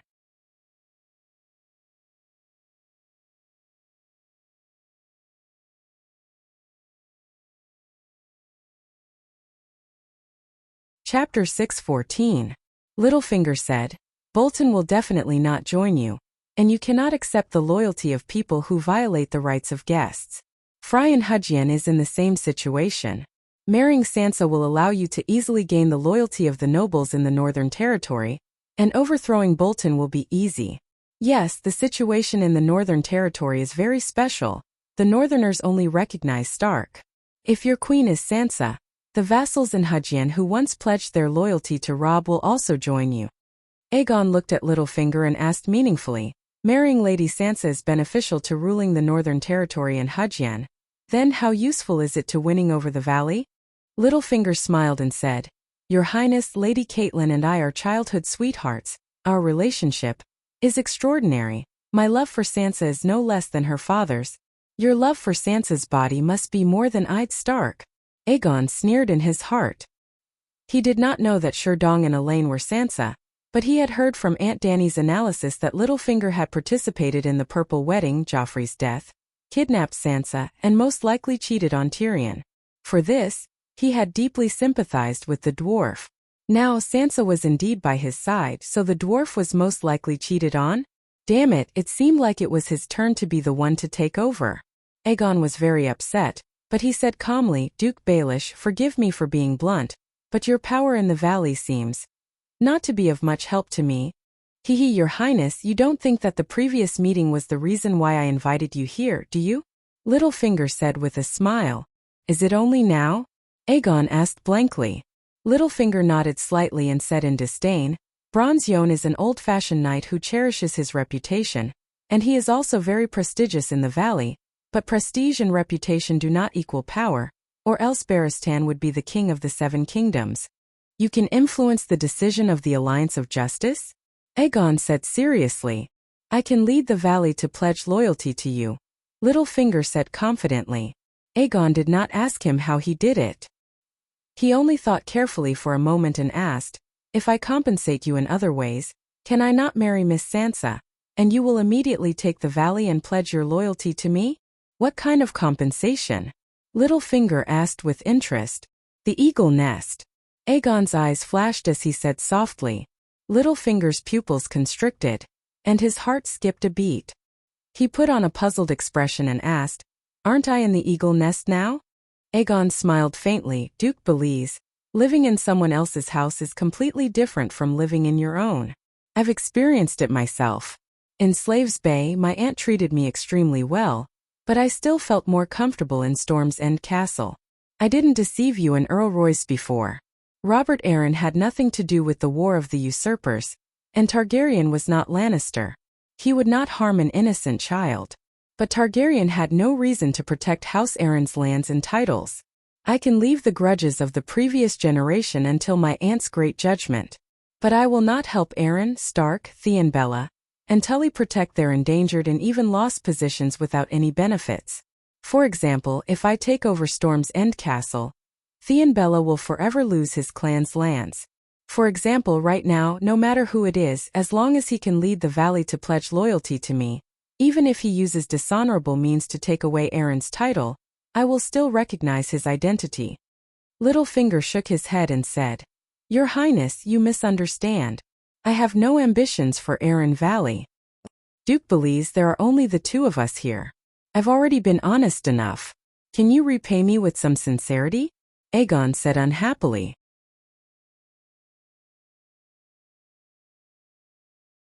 Sigh, back then, after your grandfather killed Duke Ricard and his son, he still felt that it wasn't enough. He asked Jon Arryn to hand over Ide and Robert. What do you think Lord Jon should do? Now we all know that he was the first to rebel against the Iron Throne for the sake of his two adopted sons who had no blood relations.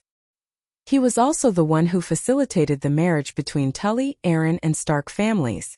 In the entire War of the Usurpers, Jon Arryn paid the greatest price, but he never thought of asking for any benefits. The safety of his two adopted sons is his greatest reward. Littlefinger spoke slowly as if he was telling a story. You want to be the Jon Arryn of Robert Arryn and Sansa Stark? Aegon's eyes widened in disbelief. Lord Jon is my benefactor. Uncle Finger rose to fame in Seagulltown and benefited from Lisa's pillow talk. Later, Uncle Finger rose all the way to King's Landing, which also helped him a lot. He is also my idol, just like how the younger generation of knights worship Sir Barristan. I'm willing to learn from Lord Jon. Littlefinger's eyes were clear, and his expression was serious. Aegon almost believed him. My daughter Sansa is charming, gentle, kind, and noble. Why do you keep rejecting her? Littlefinger asked in confusion. Aegon said, to be honest, even if we ignore her identity, Lady Sansa is the most charming lady I've ever seen in terms of appearance and temperament. However, I can't let down someone's loyalty. Who? Tyrion. He's my friend and he taught me a lot of how to be a person. He's still my hand of the king. His reputation isn't very good. He's the prime minister, but he doesn't have the title of prime minister. I can't steal his wife, Aegon said firmly. Littlefinger smiled and asked, Is this the biggest obstacle between you and Sansa? Something like that. Aegon nodded and said hesitantly, Actually, my cousin Elaine also wants to marry me. Littlefinger stood up and took out a craft paper bag from the cupboard by the wall. He returned to the table. This time he didn't return to his original seat. Instead he sat intimately beside Aegon. Under Aegon's confused gaze, Uncle Finger opened the craft paper bag and took out a piece of parchment the size of a certificate. Take a look. Aegon took it.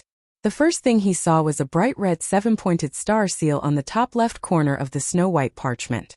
This was a contract written by a Seven Gods cultivator. It was a declaration that Tyrion and Sansa's marriage was invalid. It had the handprint of the Seven Gods Archbishop, Meribad, and the seal of his position. This is real? Aegon's eyes widened.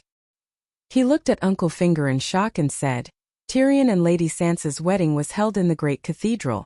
How is it illegal? Lannister killed her father, brother, and mother. He took away her family's title, land, and castle. He destroyed the whole of Stark.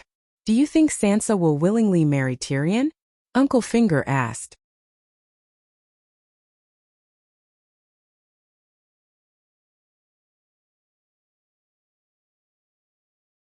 But if you rely on her for everything, why return to the Westeros now? A king should control his power in his own hands, Littlefinger said faintly. Aegon hesitated. At least Littlefinger was right about one thing. Sansa represented power, and power should be controlled in one's own hands. Seeing his struggle, Littlefinger smiled and said, You can choose another noble girl to marry Tyrion, and complete the friendship between monarch and subject. You are already so concerned about his feelings, and he should also think about your great cause. Aegon was somewhat convinced. But Dorne seems to have the idea of a marriage alliance with me.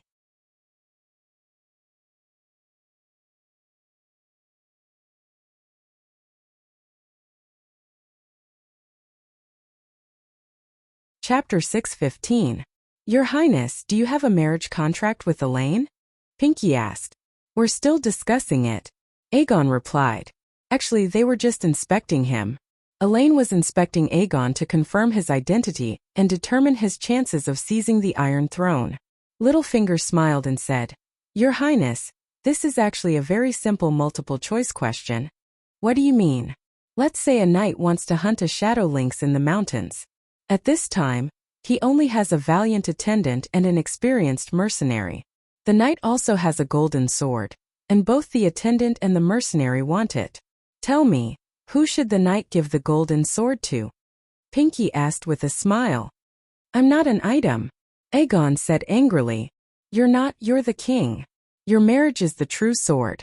Pinky agreed with a smile. Aegon's internal struggle wasn't just limited to his heart. His expression was also very clear. Littlefinger saw this and felt proud in his heart. He said faintly, anyone would take out a golden sword to bribe a mercenary. Because regardless of whether an attendant is given a golden sword or not, he will still accompany his knight to hunt. This is the duty of an attendant. You're Prince Daolong's nephew, so it's only natural for him to help you. Just like how an attendant serves a knight. However, the Valley and the North are hesitating. The safest thing for the Valley is to wait and see. Once you defeat Lannister and Tyrell and take the Iron Throne, we'll announce our recognition of your rule. Will you strip us of our titles? Aegon wanted to say loudly, if you don't listen to me now, you won't be allowed to surrender in the future. Even if you surrender, you'll be stripped of your titles. However, he couldn't do it. Not to mention the Valley was just watching. Even if the vassals joined Lannister's camp and surrendered after losing the battle, he would still have to accept them. Just like Duke Tywin's famous saying, when someone challenges you, you should resolutely respond with iron and blood. When they kneel and submit, you should personally help them up. Did Tywin not understand Prince Daolong's enmity toward him? Don't you know about Daolong's little tricks during the Battle of the Four Kings? Daolong was preparing to lead Dwayne to join Lon Lee's side, and secretly sent people to contact Sonlu. Erlu then made a move on his younger brother. However, after the rebellion of the Four Princes was quelled, not only did Tywin not punish Dorne, he even approved of Tyrion's decision to marry Messai into Dorne. He even left a position for the Dornese in the Imperial Conference. One must know that Tristan was only Quentyn's younger brother. He could not even be considered as the second son. On the other hand, Messai was the eldest princess, the king's elder sister. Myrcella was marrying a man of low social status. You, who is half Dornish, ascending to the Iron Throne is equivalent to Dorne's success. It also represents the interests of the Martell family, so they will definitely help you. But what can you get from helping Valley? If there is no marriage, the benefits of helping you or not will be the same, but the price paid will be completely different. Let me think about it. Aegon sighed and said helplessly, Your Highness, you are a true dragon. No one can force you. No matter what choice you make, Aeron of Valley and Stark of the Northern Territory will not be your enemy. You can think about it for as long as you want. You can even reject me. There is only one thing. I swear, the day you marry Sansa, 10,000 knights and 30,000 infantrymen of Valley will pledge their loyalty to you. 40,000 elite infantrymen. It was enough to buy a few Dany's ants. Second brother Way and Illyrio sold Dany for 10,000 roaring warriors. Aegon wanted to agree immediately.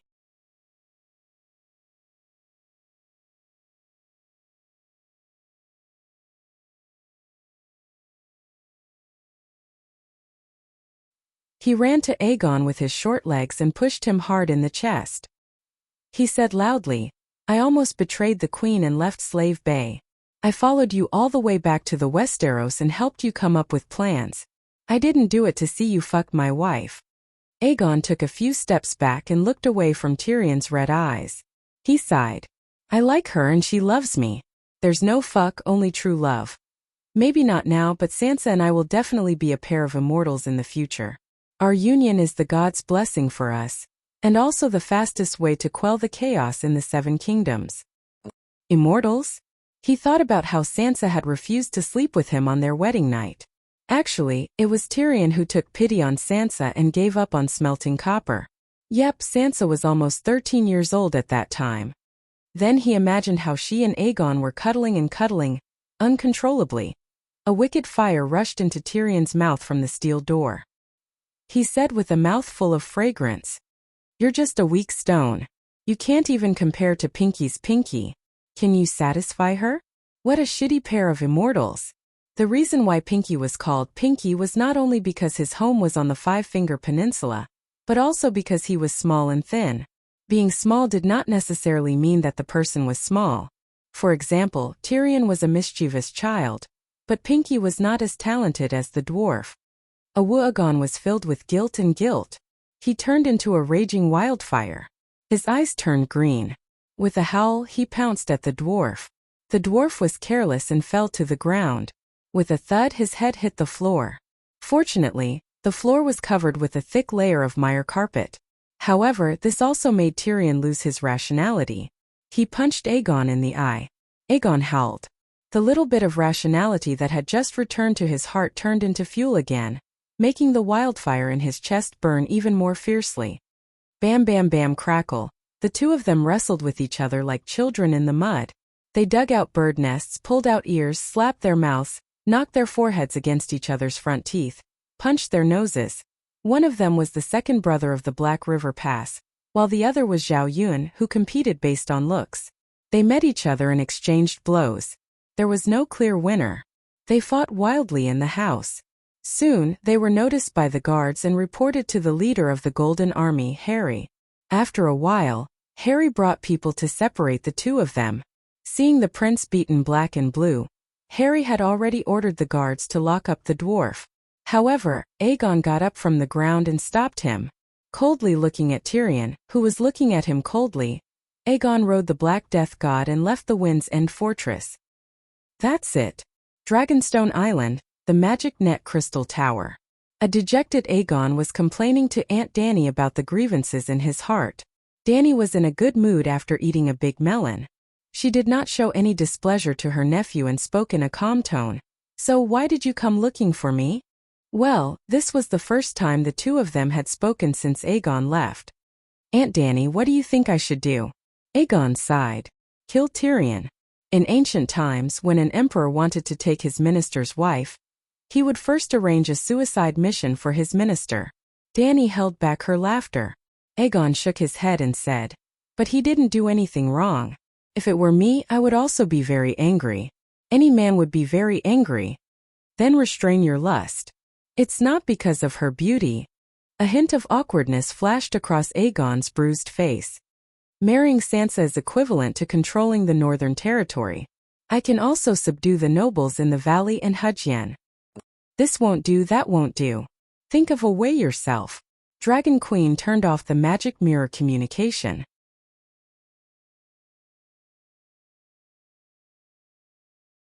Aegon was in a daze in front of the light blue magic crystal ball for a while. He only came back to his senses when the big crab, Bronn and the others came over to greet him. "Where's Tyrion?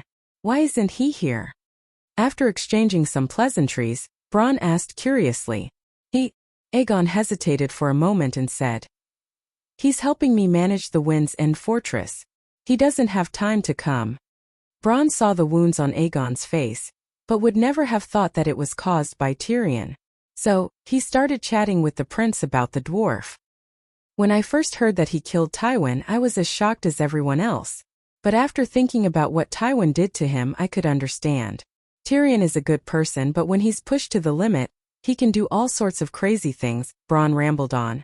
Aegon was stunned for a moment. Then he suddenly stood up and left.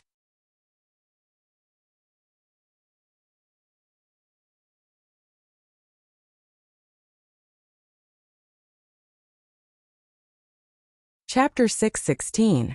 "Sansa, I'm sorry. I love you, but I can't marry you," Aegon said sadly. After leaving Dragonstone Island, he flew straight to the eagle nest.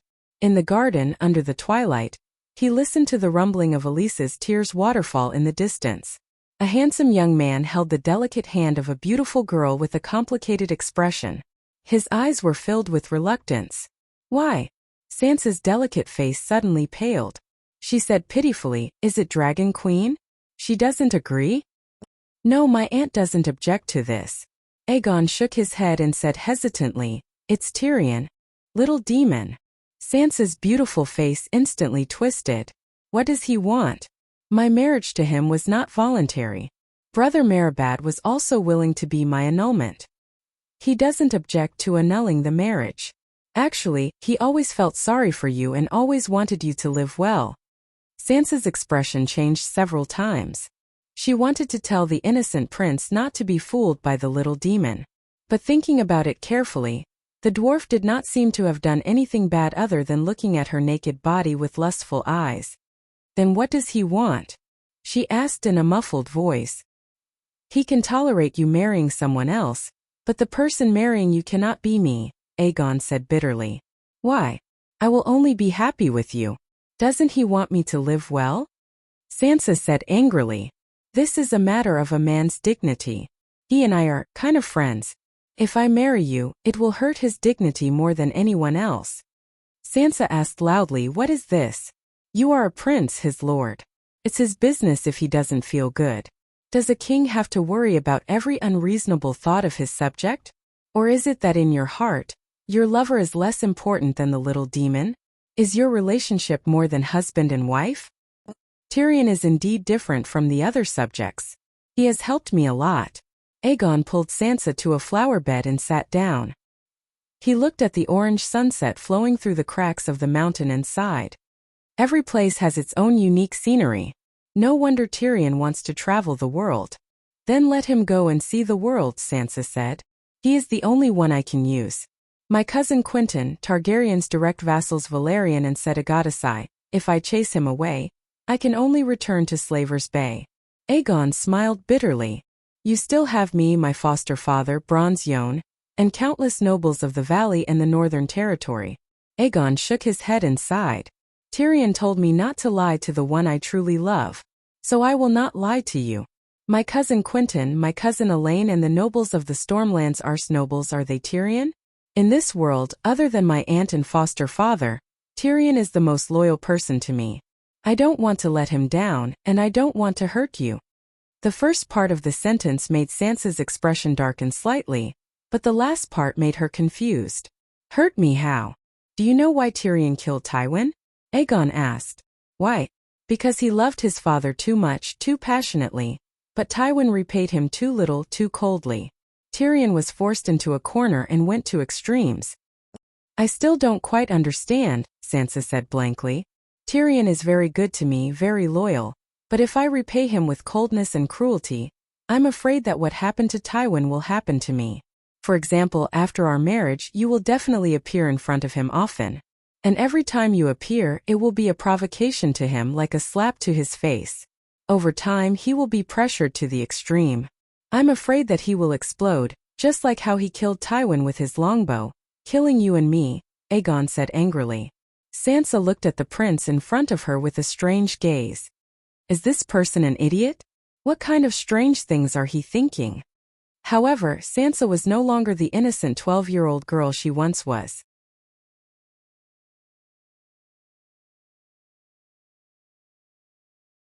Although she was still young, she had experienced a lot in her life. When she saw Aegon, an honest and sincere young man, especially when he was as handsome as the Prince Charming that she had dreamed of when she was a young girl, Sansa was touched. She felt as if she was a 30-year-old prostitute who had met an innocent young man. Prince Aegon was not stupid. The reason he acted stupid in front of her was because he liked her. It was not uncommon for people in love to be stupid. She thought of herself. Back then, when she faced Joffrey, that scoundrel, did she not stupidly open her heart to him? At the same time that she felt sad, Sansa suddenly felt some true feelings for the young man. Such a sincere, brave, honorable, noble and handsome young man truly loved her. Wasn't that her wildest dream when she was young? She did not expect that after her dream was killed by Joffrey, the imp and Pinky, and thrown into a cesspool, her dream could be revived like a sparrow. Perhaps, her meeting with Prince Aegon was the blessing of the Virgin Mary. You think too much. Time will only fade everything.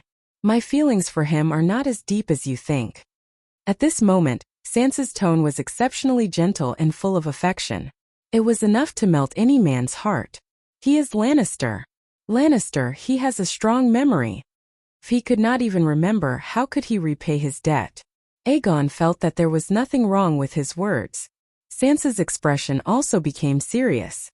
That's right, I can't be too wary of Lannister. Are you going to give up on our feelings because you are afraid? Sansa pulled Aegon's hand and placed it on her soft chest. She said affectionately, I can feel that our feelings are not fake at all. Although we have only known each other for a few days, it is as if we are destined to be together. I am not afraid. Aegon pulled his hand back with difficulty but determination. He stood up and looked at the vast valley plains outside the balcony. He sighed. I am not afraid of Tyrion. I just don't want to kill him. Kill him? Sansa exclaimed. My aunt told me that if a king and his subject have a conflict because of a woman, he should quietly send his subject to his death. If I marry you before Tyrion's hatred for us reaches its limit, I will kill him first. This is the magnanimity of a king. I do not lack it. But I do not want him to die. If that is the case, I will not have a conflict with him regarding women. So I'm sorry. Aegon made his decision without hesitation. He summoned the Black Death God and climbed onto the dragon's back. He looked down at the pale and weeping Sansa and said loudly, Sansa, even if we cannot be together, I will still treat you as my best friend. I swear, even without the help of Arryn Valley, I can take down King's Landing within 3 months. Then, I will lead my army north and help you take back Winterfell. Looking at the shrinking black figure in the golden sunset, Sansa felt lost.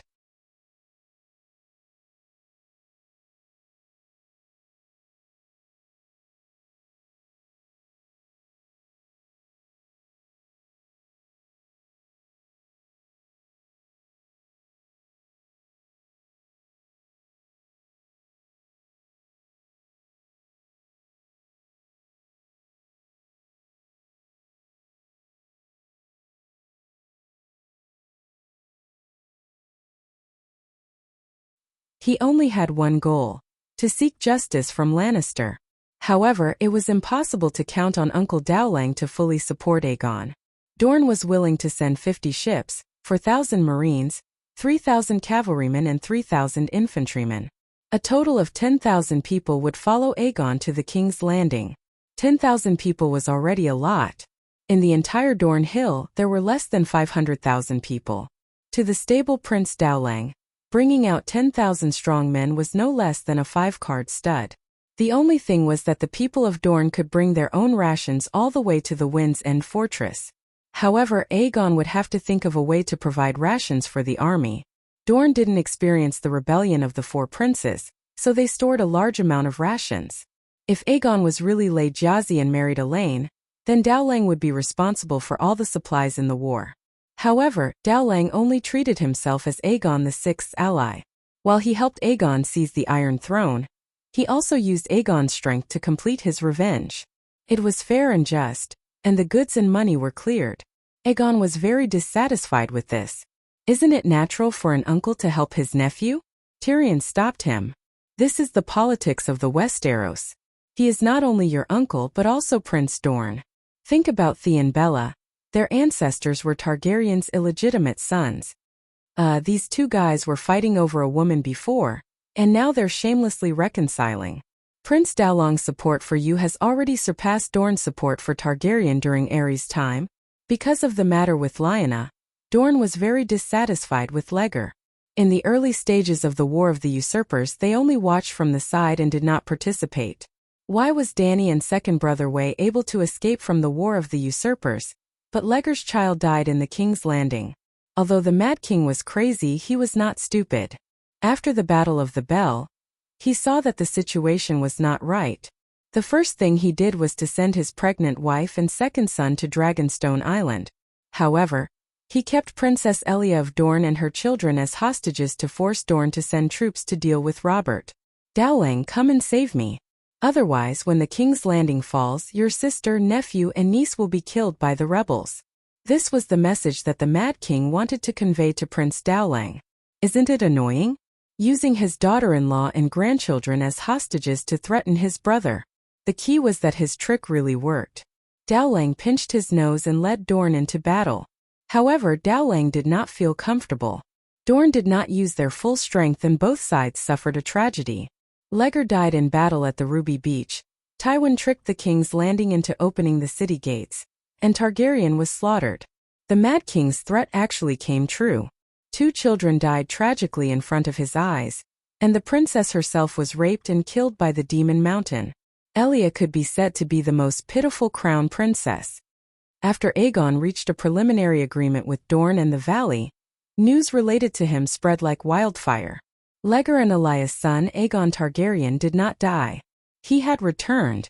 Aegon Targaryen rode the Megalosaurus Black Death and took down Storm's End Castle. Aegon Targaryen was declared the Lord of Storm and called himself Aegon VI. Under St. Meribat's witness, Aegon VI and Sansa Stark formed a sacred marriage contract. Aegon VI announced that Tommen I was a false king. Aegon VI announced the formation of the True Dragon Alliance and issued a declaration. Since the War of the Usurpers, the people of the 7 kingdoms have withered, music has collapsed, etiquette has deteriorated, and people have become beasts.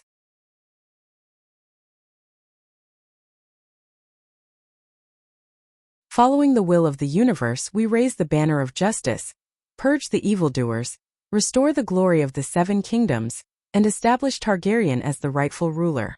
Dorne responded to Aegon's call and announced that they had joined the True Dragon Alliance.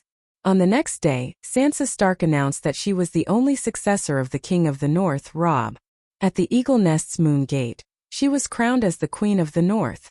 She would lead the nobles of the North and Hugien who were willing to pledge their loyalty to the Queen of the North to join the alliance. On the 3rd day, Robert Arryn pledged his loyalty to Aegon and led the Arryn Valley to join the alliance. On the next 2 days, the nobles of the Stormlands announced their loyalty to the new Duke of Storm's End Castle. The king could also be a duke, and led their troops to Storm's End Castle. Aegon's True Dragon Alliance almost included 5 of the 7 kingdoms of the Westeros: Dorne, the Stormlands, Hugien, the North, and the Valley. Even the king's domain had nobles who were secretly siding with Aegon. It could be said that the marriage arranged by Uncle Finger for Aegon was much better than Tyrion's previous plan of using power to suppress others and confirm his identity. When Aegon had the full support of the North and the Valley, Tywin did not care about his identity. With the support of the North, the Valley, and Dorne, the nobles of the 7 kingdoms did not care about whether he was a true dragon or a false dragon. At this point, Aegon's influence was like the sun in the sky. The 7 kingdoms were terrified, my ass. The people of the 7 kingdoms were shocked by an even more terrifying news. Uluwen is fierce and the roses wither.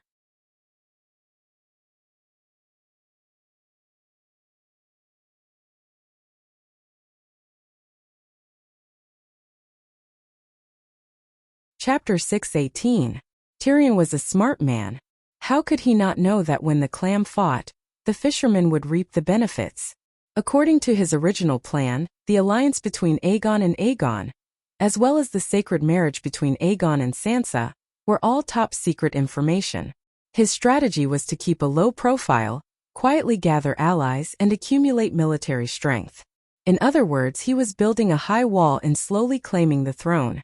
This was because the conflict between Lannister and Tyrell had not reached its climax.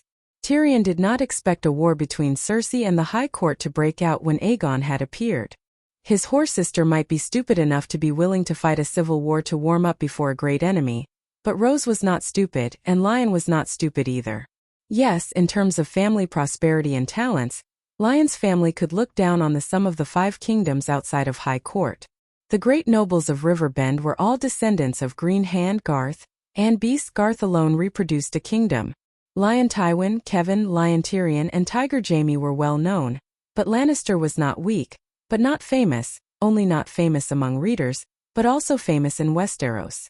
For example, the acting mayor of Casterly Rock City, Damian Lannister, was a collateral relative of Lannister, and no one readers knew him. But without thinking, if Damian did not have the ability, would Kevin have handed over his home to him? It was said that the Frey family was the most fertile family in the 7 kingdoms. Oldwade's descendants alone could form a cavalry squad. In fact, the Lannister family had the most clansmen. There was a saying, in Lannister Harbor, if you randomly grab 2 people, at least one of them will have the surname Lannister. It was not an exaggeration to say that Lannister's family had reproduced Casterly Rock City. Therefore, the lions did not lack talents. The talents of the lions also stood out under Tywin's rule, and entered the military and political system of the lions. Therefore, even though Kevin was dead and Cersei was foolish, Lannister's foundation did not crumble. That was why Aegon could not wait for Cersei and Tyrell to meet on the battlefield, unless he did not show up. In fact, Tyrion had been prepared for a third party, such as Randall Tarley, to mediate between Cersei and Tyrell for the third time. But keeping a low profile could numb Cersei and delay her compromise with Old Rose. By the time Aegon left for King's Landing, it would be too late for Cersei to work with Tyrell. His plan was very good, but he had neglected another person. Yuluen. Yuluen actually managed to wipe out High Court Tyrell's entire family all by yourself. Yep, I didn't even get to see the Dragon Queen once before Old Rose received a boxed lunch. Oh, I was about to receive a boxed lunch. Whether or not I received a boxed lunch would be up to the Dragon Queen. 2 days after the Gouting incident. What? Gouting is gone. How could it be gone? The Dragon Queen exclaimed. Dragonstone Island. The crystal tower that was the hub of the magic net. A circle of runes the size of a dustpan expanded on the surface of the light blue magic crystal ball. The blue light formed the shape of Dany's head, as if it was a 3D image of a blue light. Strangely, everyone in the hall felt that the Queen's head was facing them no matter which angle they looked from. At this moment Aegon, Tyrion, Marwyn, Old Crab and Bronn were gathered together. Their expressions were indescribable horror and absurdity. Since the beginning of the War of Conquerors, Blackheart Harrenhal family had been burned to ashes by Balerion, and in the past 300 years, thinking about it, it was really scary. The War of the Usurpers was still fine, but in the past 20 years, Targaryen, Theon, Stark, Arryn, and Tully had all been destroyed or were on the verge of extinction.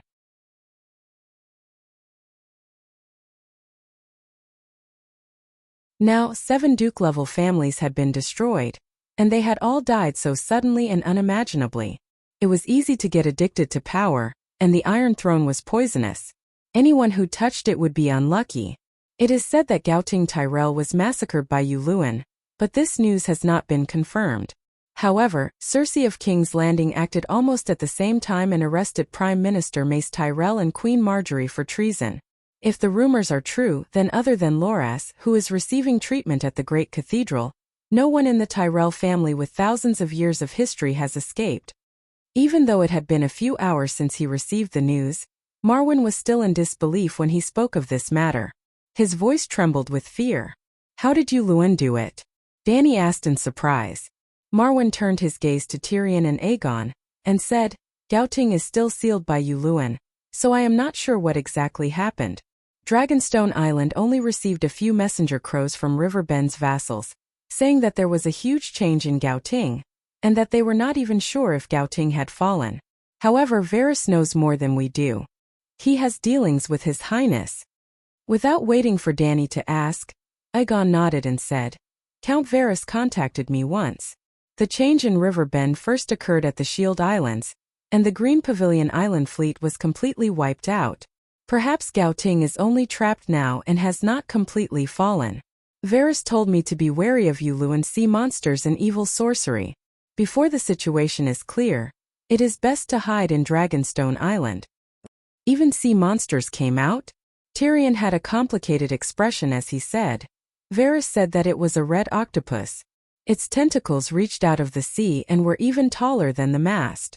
It suddenly came out of the sea and wrapped around Count Redwyn's ship with a dozen tentacles, a huge warship with 400 oars. It was as simple as a clumsy servant breaking a baguette. Those were Varys' words.